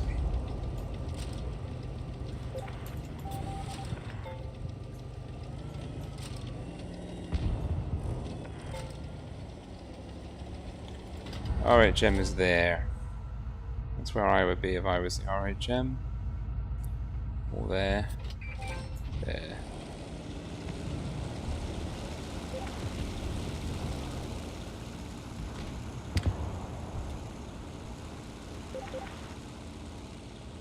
Nice.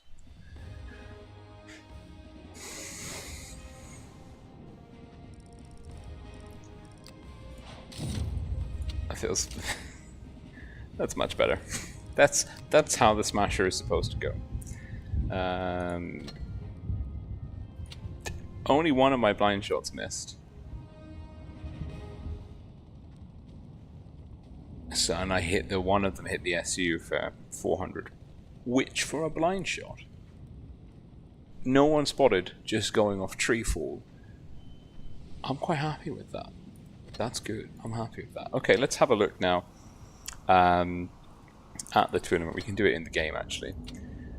We can go and we can have a look at the chart in the game. Oxygen and Win are playing for third place. Pink and OGT in Group 1, battling it out. First Lines and Jokes. Synergy. We got ASN. Legion. Who is in Legion? NG. I don't know who any of these people are other than NG. And I'm assuming that this is some people coming back to the game. But that is pretty spectacular to see Legion now in the finals for the group. ASN though, might be a bit of a stretch for them. But you never know. Ooze and acting skill still playing. Nitro acting skill still playing. The Troll team, their Broman team, up to their Charm as well. Group 5, interesting, very interesting. Prof will be playing off against top quality team. That's some pretty scary players there. A1N1 Raid, that's who we're seeing, and that is sort of what I predicted at the start. And then Bayraktar will play versus Hagi. Probably we would expect Hagi to win that.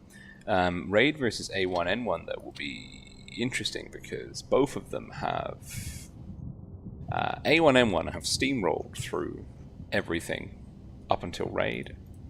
Raid have dropped 1 point to this team, which is interesting. It doesn't mean anything, but of all the information that we don't have, that is the most that I have to go on, if we're being brutally honest. Group 8, Vale, unfortunately dispatched by Pog.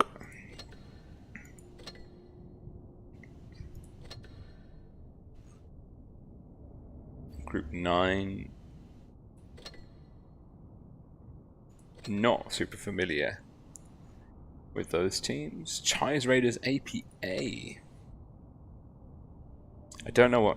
I know Tolian is the is the current wargaming esports tournament guru, and she's doing a lot of work behind the scenes. I am genuinely impressed the amount of time she's putting in. That's awesome. So I hope that is a good thing that they've said.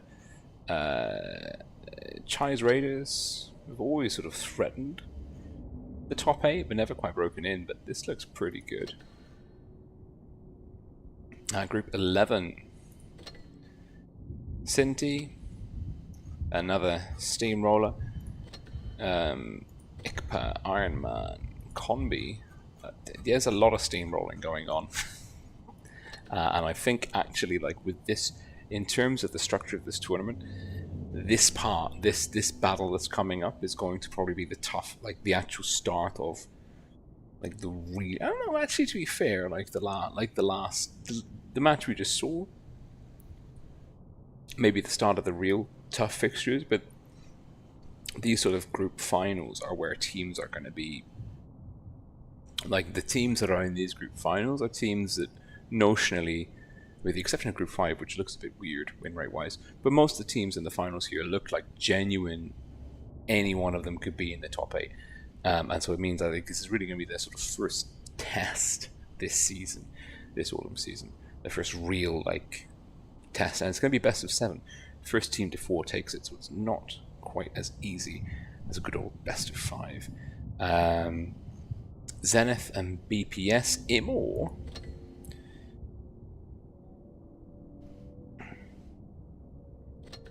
Imor not quite making the cut, and they were beaten by Zenith. And my good friend Yeetabix is, of course, he's the captain of the Zenith team. Good for you, buddy. And BPS, BPS Speedrunnery. That'll be a very interesting match. Whoever's watching that is awesome. Egocentric, bit of a mix of players. I would discount the seeding is done off the highest win rates, and it's only a certain number of players. It's not the whole team, I think, unless they've changed it. So actually, like the seeding isn't affected by Tankfix's placement. End game. Nico, Foxy, Shock, Winch, Walker, Kara, Romka. I mean, I don't know who Milk is. I don't know who Reaction is. I don't know who Ander is. Everyone else is like as old school as it comes. Phoenix, BPS Gravitas. So yeah, I mean, predictions: BPS, Endgame, BPS, Serenity, APA. They're gonna have to go quick, actually, on that one. Or no, unless they're maybe Concordia, unless these guys are reroll. No, that's not a reroll. That might be a reroll. That's not a reroll. That's not a reroll. I mean, there's some rerolling in there, but yeah, actually, there's some genuine talent, but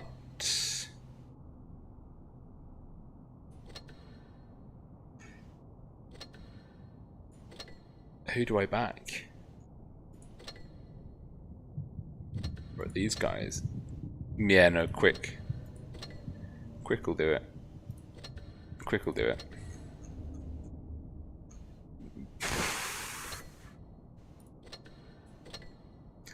Pog. Ooh, Raid. Prof.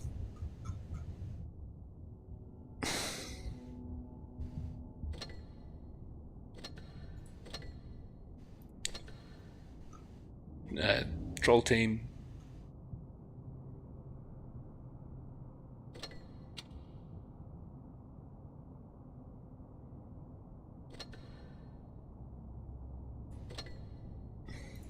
Acting skill.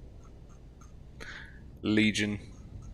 Got a back Legion. First Alliance.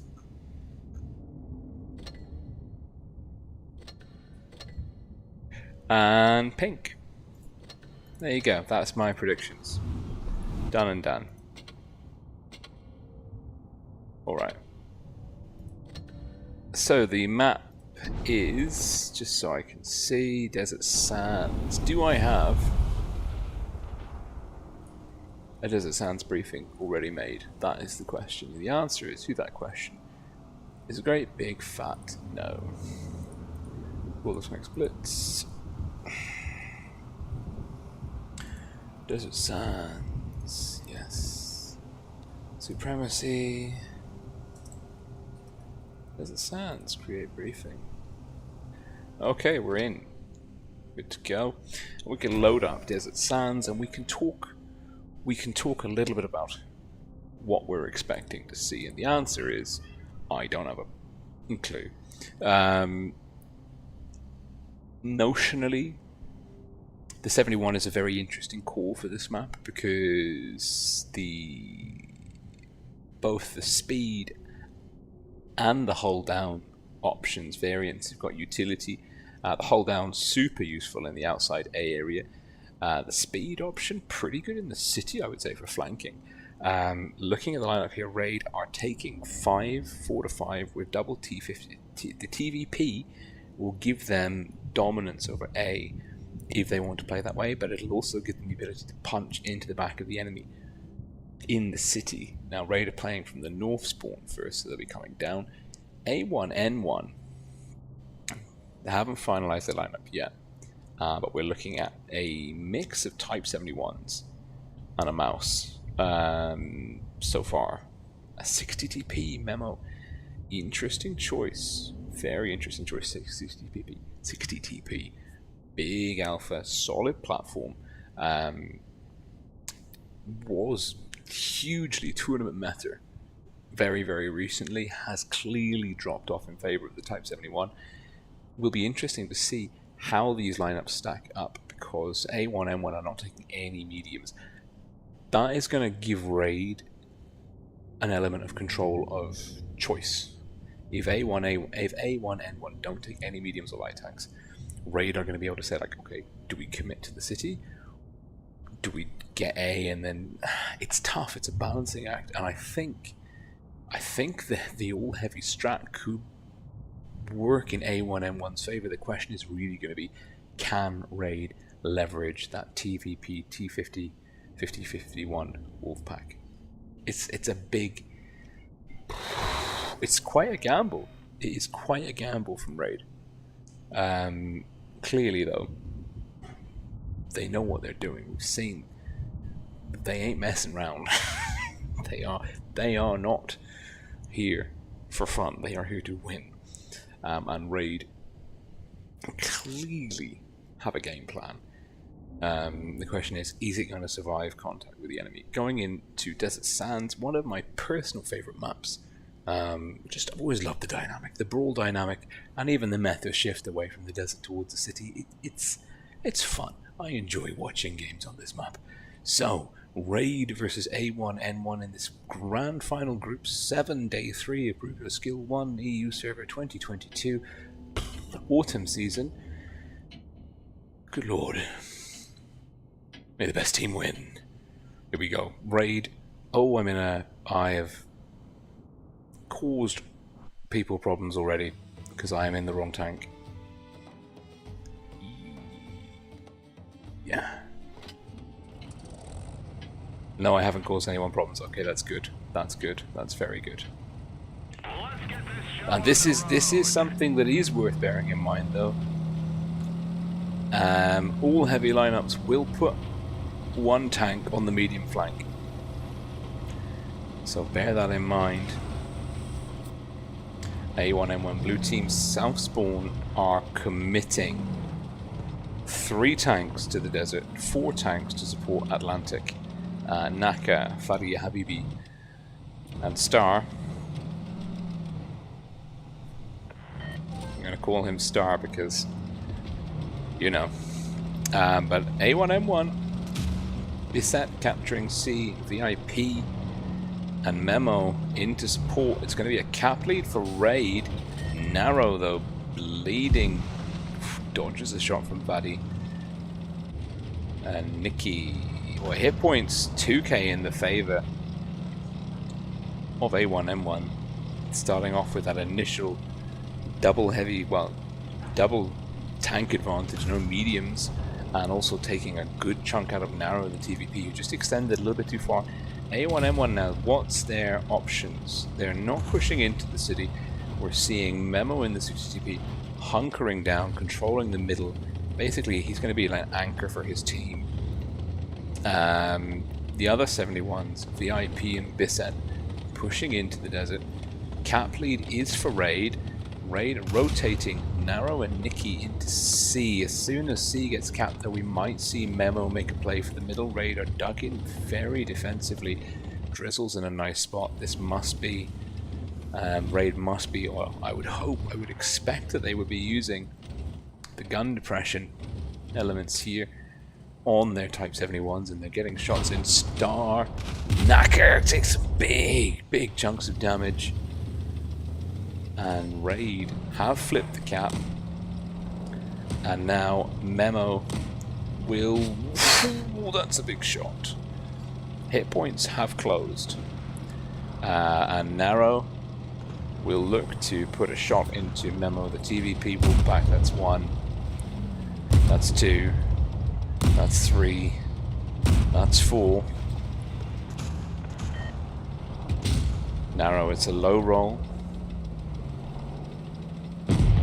TVP shut down the 60TP, but the real hassle is over here. Old school down.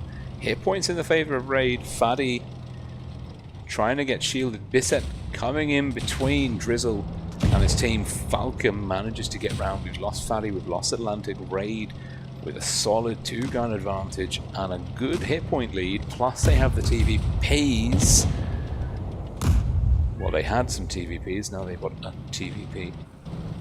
Narrow, 2 shots in the chamber. It's not over yet. Big roll from Fadi. Bisset down. Fadi looking for the kill shot, looking for Narrow. Narrow will get round and safe. Narrow dodging, knock it down. And VIP gets a shot in. Narrow looking to just do a tiny bit of round damage. Didn't manage any. And it is a victory to Raid. Superb.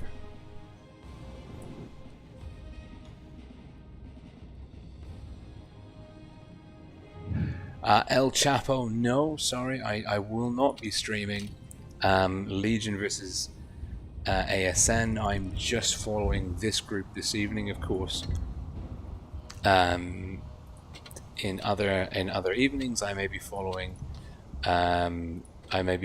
different teams. We're going to go back into Desert Sands though for this grand final. Raid versus A1M1, and it looks like Raid are sticking to the old "if it ain't broke, don't fix it" motto, and the TVPs, that mobility, the threat. 8 shots between the two of them. It's a big chunk of damage, and they're pretty mobile too. They're not terribly durable, as we saw, but they worked. They got the counter cap. They shut down the 60TP. They kind of held the desert just by threat of being there for a while. So Raid clearly backing the same horse, going back into Desert Sands. A1N1 though, chopping and changing. We're seeing now the Mouse is a great tank, but in the comp scenario you're really telegraphing what you're doing. I mean, A1M1 here are committing with Fatty, Memo and VIP. Those tanks are squarely good in the city. The Mouse for sure is no good in the desert. I don't think the VKs are either. They're quite tall, and they need things to side scrape off. They've got kind of long with they turn. They're quite doesn't look good. Knacker and the Sheridan's an interesting choice. I'm not convinced. I remain to be surprised, but I don't think A1N1, this lineup is going to be particularly viable. But I would love to see them do something surprising. We're seeing another heavy spawning for A1N1.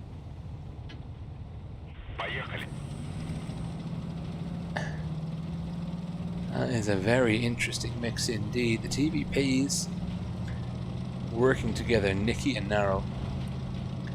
Naka, the Sheridan going inside, and as we said, A1M1 telegraphing, and this is the classic play. A1N1 are confident and committed. They've got 3 in C. C is going to be quickly capped. They're going to have maybe a 10 cap lead over Raid. Yeah, they've got a 15 point cap lead over Raid, and they are dug in now. So Raid, this is going to be a very standoffish kind of game. Look at this, wonderful, the Type 71, perfect, perfect tank for this sort of position here. Really good turret, low profile, good gun depression. Can get quite a lot of information off quite comfortably. A1N1, how do they rotate their forces? Drizzle and Old School playing off right. We're seeing probably the TVPs, they're going to get the information on the left. Raid have got to make sure that A1M1 do not cap B. That's probably relatively easy. Falcon's got he's in a great position here. He's going to be able to really control B. A1N1 must know that B is a no-go. No hit points traded, but look at that. The hit points are in the favor of A1M1. They've got 1,500 more hit points. And Star gets a shot off. He connects with Old School. Not sure if that was a blind shot. Old School's not spotted at the moment. But there is a good almost 2k hit point lead in for A1N1 here. We're just going to call Annie because it's easier. Falcon using that gun depression, connect, Star, get tagged again, and that was a shot back from Old School. And Annie are they're getting squeezed. I don't know, this is not so good because look, Raid are now bringing 3 tanks in. Now the trick is Raid want to pincer A1N1 in this corner and get them in a crossfire without any one element of their line overextending and becoming isolated. Falcon though is on B. VIP might have a reset here. VIP looking for the gun depression. Memo looking for the gun depression. They do get the resets. Falcon has to pull back. Star is down though. The TVPs. We missed that. My shoddy camera work. Nicky and Narrow, and now Raid do have A1M1 trapped in the pocket. Naka trying to get out, not sure he's going to be able to do it. I don't think he's going to make it. He's lost momentum, he's slow. Tim will chase him down. Drizzle and Tim will just pincer Naka out of existence. Drizzle with a kill shot, double tapped. And the mobility is gone. The hit points have swung into the favor of Raid. They've lost Old School, but there are 2 guns up. And Raid just perfectly closing that vice-like map control over A1N1. And they were able to do that confident control of the desert. And then I think A1N1, their mistake was giving up too much territory. And I think, yeah, the mouse is too slow, the VKs. I was not sold on the lineup, I'm not going to lie. That being said, any one of these players will kick my ass in a game, so, you know, respect where it's due. Raid are on absolute fire this evening. Dominant. Hugely dominant performance so far between these two top tier teams. Raid, and this, as we can see, A1N1 still not coming close to making Raid look like. A1N1 have had a lead for part of the game. That's the closest anyone's come to kind of giving Raid a bit of trouble so far this evening, which is just astonishing, really, when you think about it. Next map up is Yukon, which is sort of slightly out of my wheelhouse. I will not lie. Yukon is not a map that I am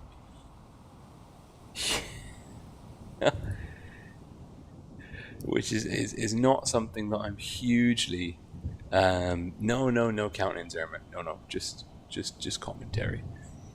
Very hushed commentary. It's as hushed as I think I can get away with. So Raid leading A1M1 2-0. It's a best of 7. They need 2 more to secure it, and that would be a very strong statement from the Raid team, going 4-0 in the first PYS, Prove Your Skill qualifier on the EU server. I think there's a total of 3 or 4 previous skills. So there's a lot of opportunities for teams to secure cups. But actually, I think that the thing is, because it's the top 8, basically, is going to be composed of teams that have won their day 3 group consistently. So like this is a huge part of the team's campaign to get their foot onto the board for making the top 8. But we're going into Yukon, and because now there's more teams in, there's more groups, so there's a lot more pressure on teams that would normally be a lock-in for the top 8 on the EU server, because we've had so many more CIS teams coming in. The competition is really heated up, and is much deeper. There's a lot more sort of levels of competence. Raid, red team south spawn, A1N1, blue team north spawn. Raid leading A1N1 2-0 in this best of 7 grand finals, coming out of Desert Sands. And Raid are, well, bringing 71s and a T100. Say hello to the meta. And A1M1 are bringing a mouse, 60 TPs, double mouse, double 60 TPs, and a Vickers. A1M1 apparently do not want to conform, and I say good on them. Absolutely good on them. Memo and VIP, and it is a cap lead again for A1N1. Marginal, very marginal. Hit points almost almost 1k in the favor of A1N1. A huge swing point in this game is going to be Naka and Nikki. These light tanks getting spotting, rotations, crossfire, counter capping. The team whose light tank dies first is at a huge disadvantage, and I wouldn't be surprised if these two tanks end up having a brawl by themselves in some distant corner of the map, maybe around the 3-minute mark. Depending on how much pressure comes down the middle. Look at this. Beset in the mouse. It's got so many hit points, he doesn't even care. He's like, meh, you know. I took the mouse to get shot at. Like, shoot at me, I don't care. And blue getting tagged. Old school looking for Beset. Atlantic getting tagged too. And Beset maybe actually bleeding a little bit more than he's was hoping for. I don't know what's happened there. We're having some camera issues. Raid are pushing the middle. The Vickers is looking.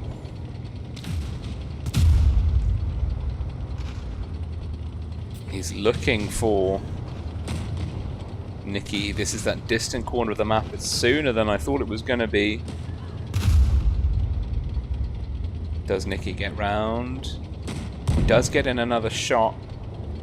But that is the gun advantage. This is the first time Raid have been down a gun. Raid notionally have to do a lot of magical things here in the brawl, because that Vickers is going to come in and start unloading DPM, start locking in the kills. Blue's in trouble. Fatty looking for the kill. Star picks it up first. And we are seeing Raid for the first time this evening in trouble. They ain't out yet, but they are down hit points. Down hit points. They've still got the cap control. They've still got cap. But that Vickers getting the counter cap on, I think, is maybe a mistake. Unless Fatty really needs to get this kill shot.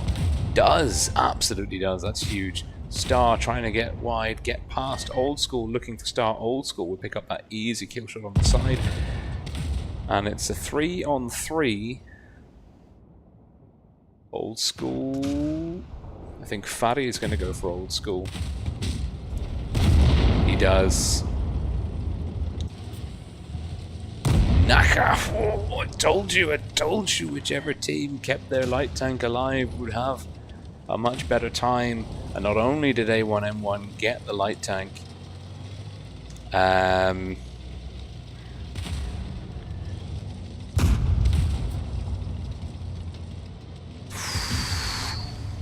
Narrow is not dead yet.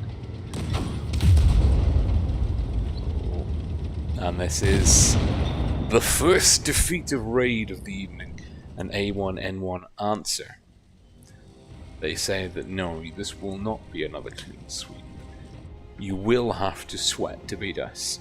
And we have got, ladies and gentlemen, we have got ourselves a game. Let's go. Huge. And this is, yeah, I mean, very, very close. But A1N1 edging out Raid. It was the light tank brawl wasn't as decisive as I thought it would be. Actually, the heavy, the maelstrom, when the heavies kind of got stuck into each other in the middle, was more crucial.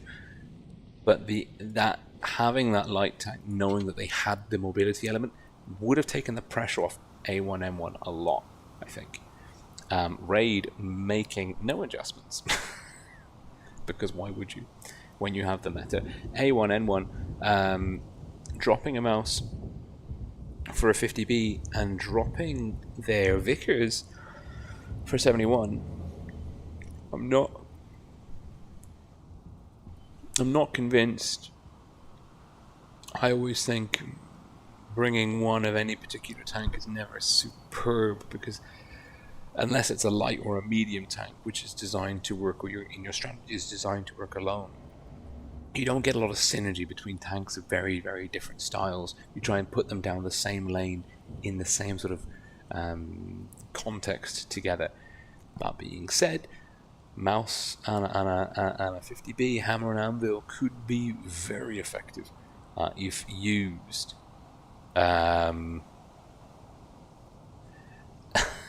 If used. Hamod asks, yeah, you can ask my age. You can. I am old. Not that old, but not that young. I think that's the take home.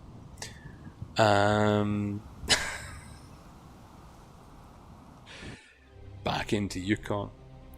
A1N1 looking to capitalize on the momentum from the last match. Spawn swap, Raid, red team, north spawn. A1N1, blue team, south spawn. My free camera getting stuck in molasses. Hit points big, almost 1.5, about 1.3 in the favor of the blue team. My parental fatigue kicking in. Raid, Nicky and Narrow. Quick capping B, cap lead for Raid. Aggressive 5 tank push, 3 down the middle, 2 wide onto A. A1N1. No caps as of yet. A1M1 playing a very reactive strat. Atlantic alone. Atlantic spotting up Narrow. A being capped by Drizzle. Nikki looking for information. We've got D on the go. That is Star and Faddy with Memo. Raid still with the cap lead will have a healthy, and remember, a cap lead in excess of 80 points, which Raid now have, is more than a kill swing. A kill swing is plus 40 for your team when you kill an enemy, and that same kill is negative 40 points for the enemy team. So if you are within 80 points of your opponent, a kill will swing the cap in your favor. The cap lead now for Raid will continue extending, and they're going to keep about 100, slightly over 100 point lead. So they will have some insulation. That's going to be more pressure on A1M when they push in for a brawl, trying to get kills and cap control. Naka, out of the light tank into the 60 TP, has got the side of Narrow, and I mean, that is 700 HP of damage. Not done. Not ideal. That is, as far as misses go, that is probably quite brutal. But A1N1, despite a lack of accuracy in some instances, are now 3 caps to 1. But here is Atlantic's in trouble, and he is basically kind of stuck, and he will die. Narrow's also in trouble, but Atlantic is down first. Narrow's actually not in trouble, he's well insulated. Gun advantage, that mouse easy bait picked up by the T100 LT. And now Raid, they do have the cap deficit. They've got a cap lead, they've got a gun lead. The hit points are slightly in their favor too. Now they're just going to look to kind of get stuck into the opponents. This set might want to push into Narrow. The 50B is chasing Nikki. That's, oh, it's a low roll. That is a very low roll. And he's just going to look to keep up that pressure. I think if he had not had a low roll, he might have been alright. And Nikki, that's the 50B, is a very interesting anti-T100 option. VIP still spotted. Nikki, old school down, Faddy down. The 50B 100 tussle is going to be something. And it's very close. It is very, very, very close. Falcon's trying to counter cap. Raid push their heavies through. Star's looking for 10. Star is going to try and get that shot. It's a low roll. Blue will pick him up. Raid are currently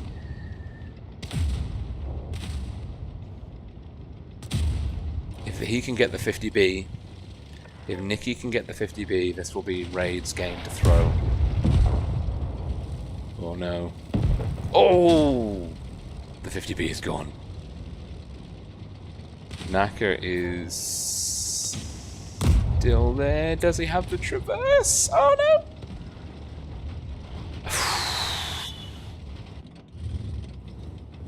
Cap lead. It's 3-on-2. It's going to be a 3-on-1. This set, great. I mean, you can see here, Blue shielding Drizzle, getting in the kill shot. Blue full health, and Raid now in a very strong position. Track shot, critical. There goes Drizzle, but you can imagine how much of a difference it could have made if Naka had hit that first shot into, I think it was Narrow that he missed. It could really have made a tremendous difference. Blue, on the other hand, has had a huge game.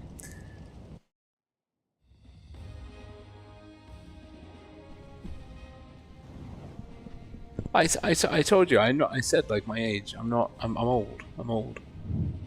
I'm less than 40, if that helps.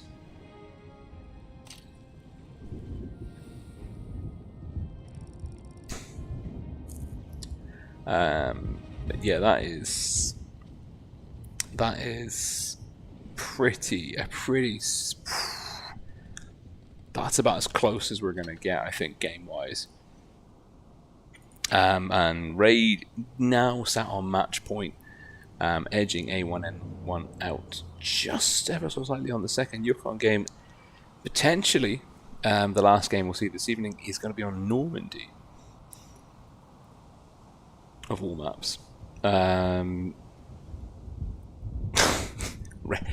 Raid. I love Raid's approach to tank selection. They're like, yeah, what works? Type 71, okay. And a T100? Yeah, okay. Yeah, let's take that again. What map? I don't know. I don't care. Just take those tanks. I love it. I love it. It's working for them. You can't argue with the results. You absolutely cannot argue with the results. And A1M1 have had equally as much success up until this point. Raid are the first opponent that have really... Raid are the first opponent A1N1 have lost to at all in this first qualifying. The whole PYS 1. Raid are the first team that they've met that have beat them in a single game. So, like, whenever I'm talking down the tank selection and strategy that I see A1N1 undertaking, it's like, actually no, because like they've clearly been enjoying a lot of success up until this point. So, Raid with the only light tank, that's going to be strong, especially the T100. With that Russian light tank, the spotting mechanic. If I hit you, you stay illuminated on the minimap for 20 seconds. That is a very powerful ability. Indeed. It's going to be a hit point advantage though for A1N1. Just over 1,000 again. Let's see. I've got Discord messages for days.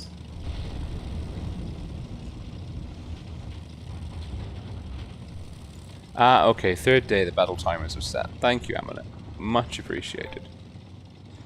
So let's see. Qualifiers.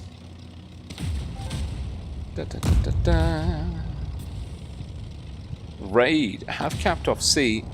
A1N1 playing aggressively. Raid doing what they've done before, which is having a little sacrificial lamb tank. Falcon flirting with the fall, just kind of dancing on the edge here, looking to trick Faddy off the edge. He's like, thank you, goodbye Faddy. Actually, I might go and join you. Faddy looking to get a shot in. Falcon could drop down and pick up that kill though. But actually now I think he's going to die instead. I think if he'd gone sooner, he could have been better off. It's a gun advantage for A1M1, but they lost the gun advantage. Hit points are very neck and neck. Raid are riding that early cap and continuing cap lead. Atlantic really looking to hit a key shot here. Really needs to not waste a tremendous amount of damage. That was...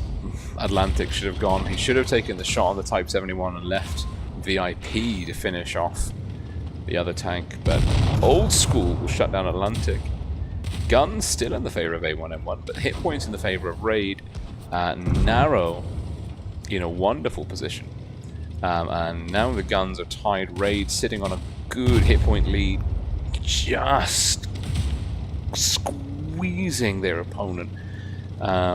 Trading effectively, ratcheting up the pressure. Nikki on a beach holiday gets the track of Faddy. Faddy will look to connect with Nikki. Does. It's not enough. Last man standing is beset. But the real MVP is a good sportsmanship between the two teams. GG's, well played all round. Kudos to both actually for that. Lovely to see. And so Raid, their campaign for a top 8 spot in the autumn season has got off to as good a start as is humanly possible. And they have dispatched a very strong opponent, A1N1, 4-1 in the best of 7 grand finals, and A1N1 made Raid work hard for their wins all round, and there's thumbs up. Oh yes, we love it, we love it. So yeah, maybe one day we can have a tournament. We can have a tournament match where everyone gives everyone else a fist bump, and then everyone will have like 16 fist bumps you know, everyone gave everyone else a fist bump. That would be special. I don't think we'll ever get everyone to do that. Not 16, 14. Everyone will have 14 fist bumps. That would be very special. Oh no! Oh no! Oh no! Well, I don't know.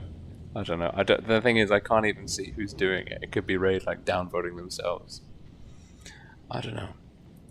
But so yeah, huge congratulations to Raid. That is a very good start to your season.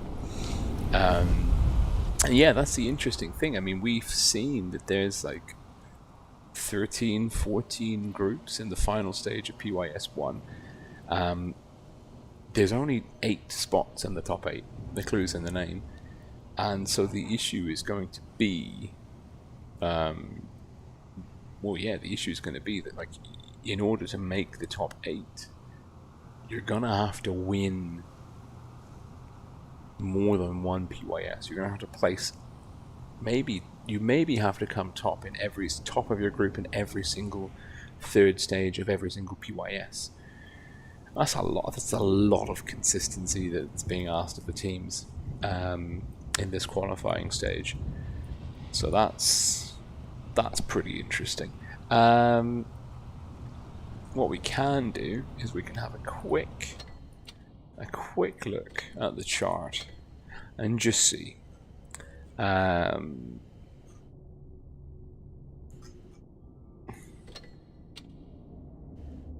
Okay, actually, like, I think what I might do, is go and have a look on the website.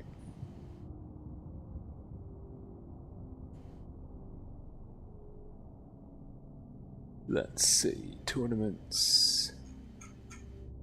Let's do that again.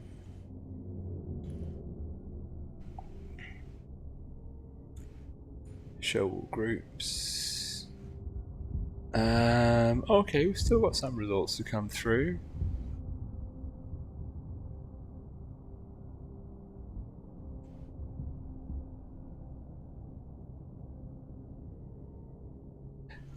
Some pretty key results, actually. Yeah, 14 groups. So, what we'll do is we will play a game.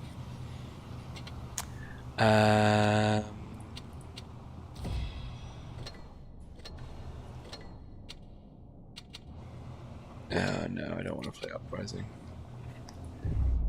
I've had enough Uprising. We will play a game, and then when we play that game, we will be able to see the final score between all of the groups, all of the teams. I hope. So yeah, that was, I mean, genuinely impressive from Raid. A really impressive performance. And what will be very interesting to see is if A1M1 can rally and win some groups of their own later on. Oh, come off it.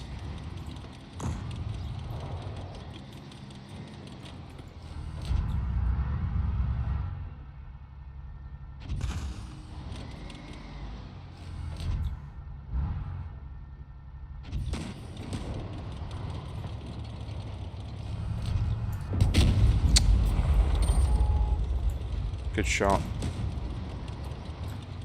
Good shot. Okay, he's disengaging. There's a Scorpion.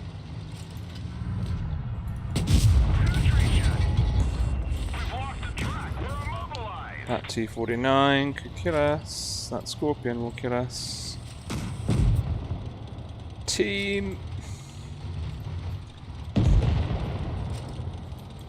Thank you. Enemy armor is damaged. Yeah, we're not going to win this.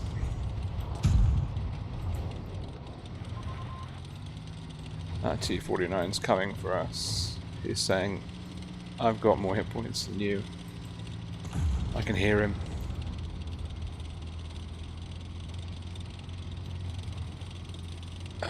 Okay. Heavies are doing well though. Where is he? He's there. My gunner is just like, he's just aiming way too low. How do I sack him and get a new one? Yeah, I'm sorry, I don't know what you're saying, 251, but I presume it's like, oh my god, 249, you suck. Which I would be inclined to agree with, actually. Spotted. There is an SU as well who can ruin my day. Like, okay, there's not an SU anymore. There's just the T49, who I can one-shot. He's fired.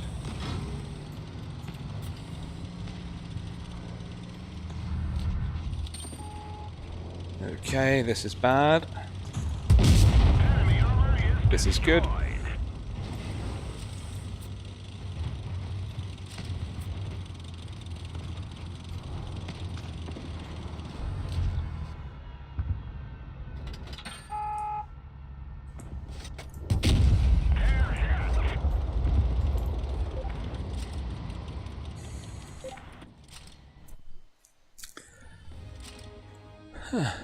Superb.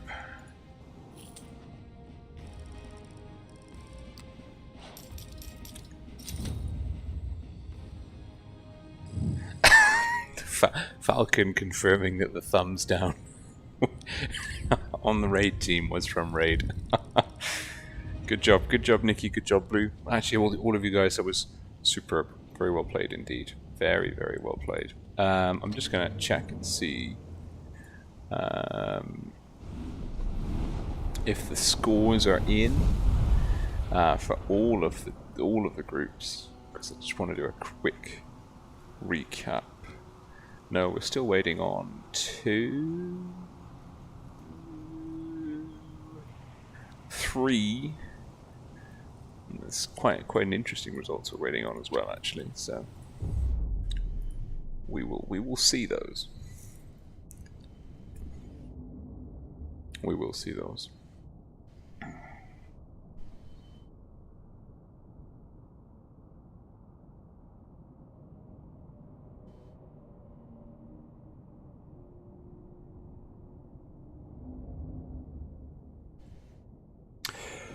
Although maybe we won't just get a battle in this tank, I don't know.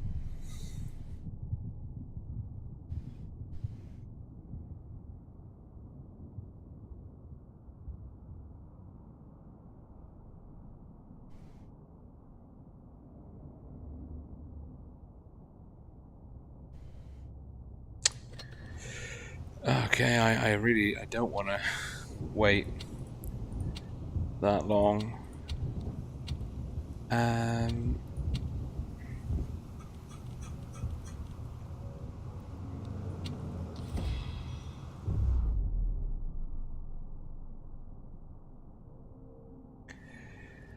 I quite like to get into a game.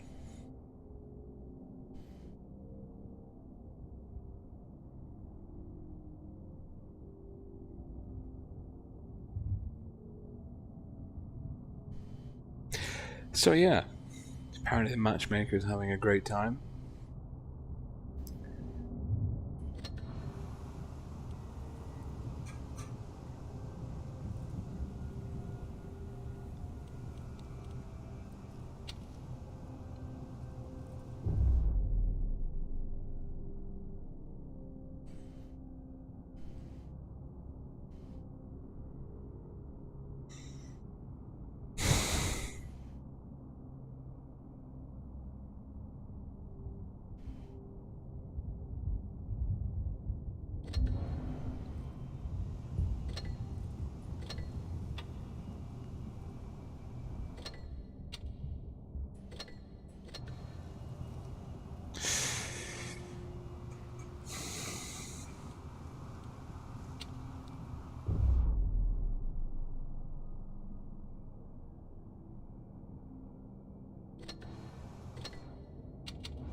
Fine. Fine, I'll play Uprising. Whatever.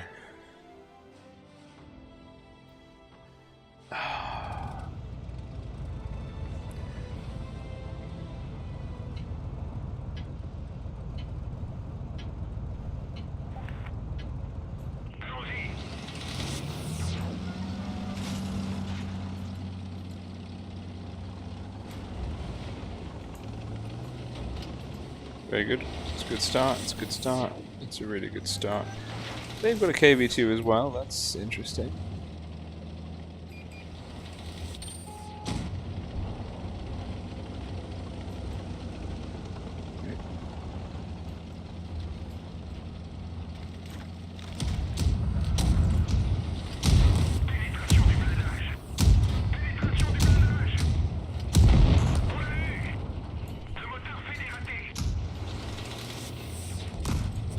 Oh, it's not rewind, it's go invisible. Well, that's unfortunate. I thought I had the rewind ability.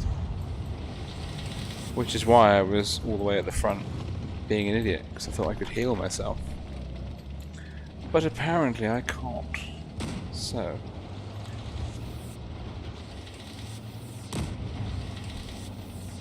let's go kill the Cromwell, come on. Don't drive backwards.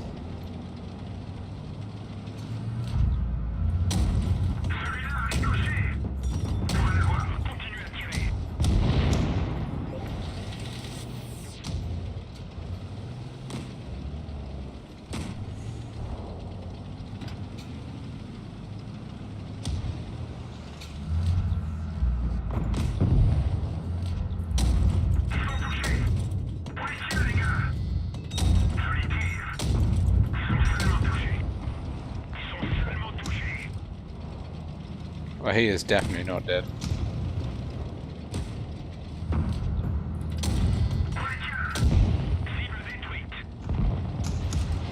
Nor is he. He is not dead.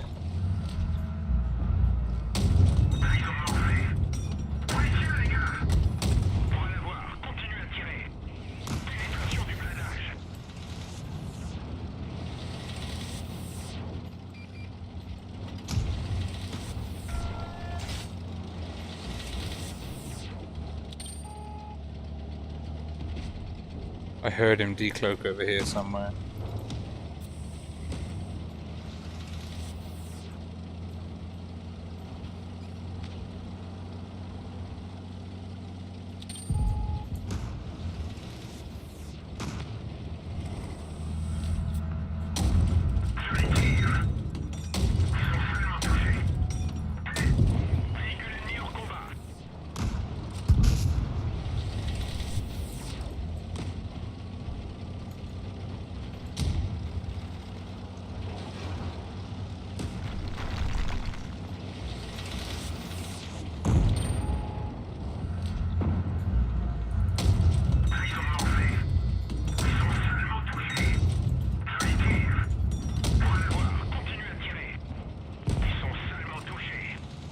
He ain't dead. He's not dead. He's not dead.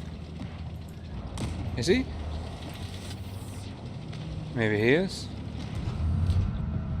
You dead? No, he must be dead.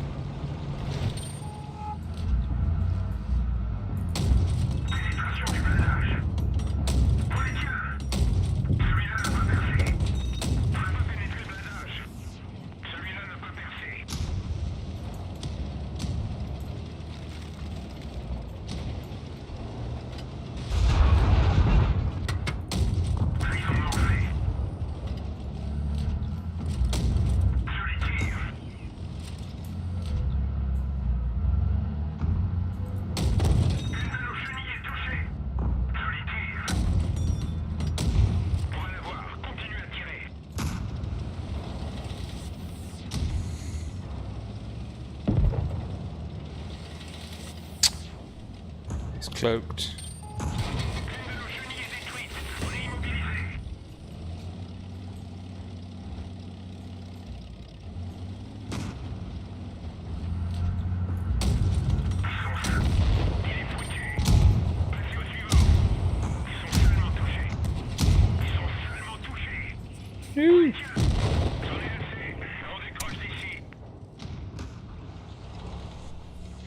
That's going to be fun.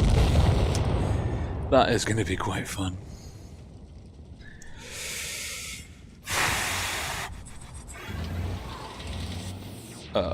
Like a Jedi, I have come back stronger.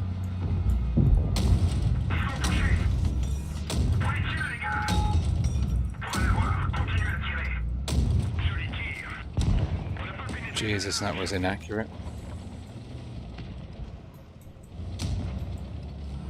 Let's try and land those shots.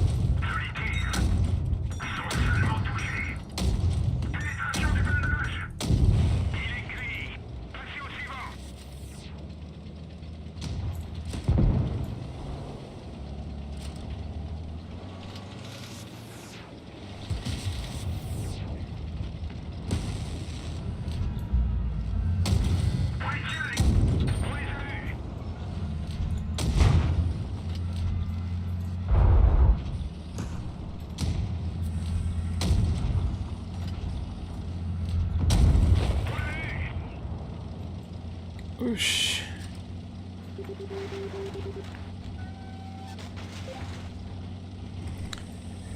Ay, ay, ay.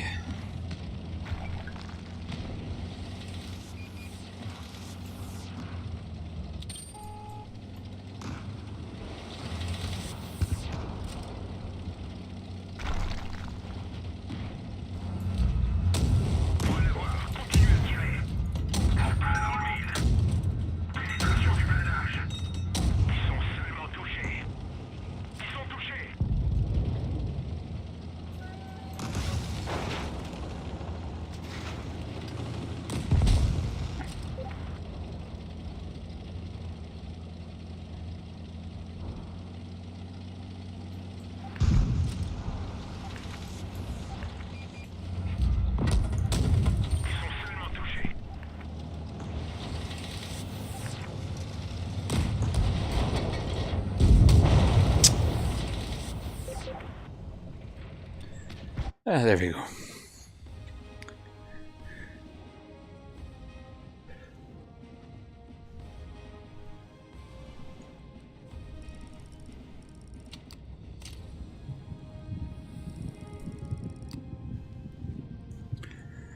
That's respectable.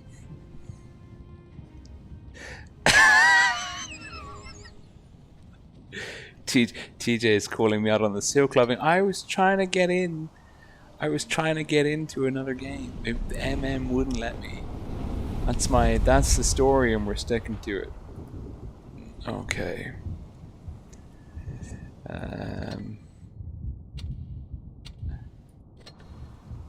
Let's see. Show all groups. Are all the results in? Yes, they are. Okay. Let's hop on over to the website, and I can show you all what has happened this evening, and we'll just recap the results. So spoiler alert, you're going to see who's won on this particular thing. So Pink beat OGT, I think we predicted that, and Win beat Oxygen in for third place. First Alliance lost Jokes. I got that incorrect. ASN beat Legion, I got that incorrect as well. I didn't make a prediction here, but that went to a tiebreaker. Both of those went to a tiebreaker. Group 4 and 5 were very well. Group 4 was very closely contested. Troll Team beat Charm. Prof, and that was correct. Prof got that prediction correct, beat the top quality team. Raid beat A1M1, that's correct, and Hagi beat Sojio, which I also got that correct too. Pog beat Jesus, got that correct. Vale, good to see Vale. Third place is not a brilliant start to your campaign, but it's not like a complete write-off. Didn't make a prediction here, but I think I did say that Quick would beat M1 A1. APA beat Shy's Raiders, correct. Serenity beat ICPA, which is correct. BPS, Zenith, Yetovix having a stonking, playing Imo and then BPS is very tough. I mean, Imo dispatching UZ Pro quite comfortably. Endgame, well, that was correct. Endgame, scarily good team. BPS beat Phoenix. So yeah, I was most of my predictions were correct, and that was, I mean, to be fair, I was going in the way of the bookies odds, where I knew who the teams and the players were. So that's pretty good. I think that's pretty good. So yeah, thank you for tuning in. I've had a very enjoyable evening. I hope you've enjoyed the tournament streams. Yes, TJ, there is still the stream delay. There is still a 3-minute stream delay. So, but thank you for joining me, TJ. Really, really good to see you. I hope everything is going well for you over in the States. And I hope that for everyone who is watching the stream. So I'm going to sign off now. I've got a bit to hit the hay. I'm going to be streaming some more of the PYS, the previous skill tournaments, later in November. I'm sticking to streaming the day 3s, I think, the third day. Day 1, I feel like it's more of a formality. It's something I always ask Wargaming, like, is there a way we can fix this? I don't really think that there is, given the sort of the technical back-end constraints in play. But I don't think it's worth our time to watch Raid, Endgame, BPS, and the like completely eviscerate people who got their first tier 10 and have a white win rate. Like, no, we don't need to watch that. And the second day as well, based on the earlier matches we saw today, I don't really think that even the second stage is going to be particularly show-worthy. So I'd rather focus my time and energy and effort on this third stage. I hope you agree and can see the sort of logic there, and that will maybe keep us sort of with more goodwill and energy for doing the more of the top 8 streams when the schedule gets a little bit more sort of chaotic. Anyways, I will just sort of say, like, a big shout out to Wargaming. We've had some, like, the events that they've been doing recently, the battle passes and things, I've been enjoying. Free stuff is always nice, and this, if you have the option to try and get this, I got fed up with trying to get masteries. I think I had, when I did it, I had 5 masteries, and I think I bought 1 ring key or whatever, and I got it on my second to last try. It's a very good tank. I think Meadsy and some of the other more sort of mainstream YouTubers have done reviews of this. It is rather good. It is a very good tank. So, yeah, it's worth. It's fun, 3-shot heavy, good looking.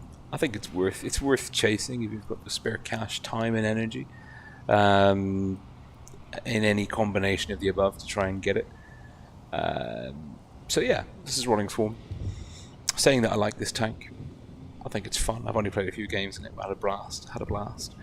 And I will see you on the next one, which will be early November. I might be doing some rating battle streams between now and then, but that is pretty touch and go, and I think all that's going to happen is I'm going to keep pushing that stream back indefinitely. So make of that what you will. maybe one day we'll stream rating battles. Maybe. Anyways, take care. Bye for now. See you soon. Ciao, guys.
come out of your shell? Will you be there for me? Prophets always tell nothing of your mystery. Shadows blur together, mine and yours in harmony. Being in your arms was never in the contingency.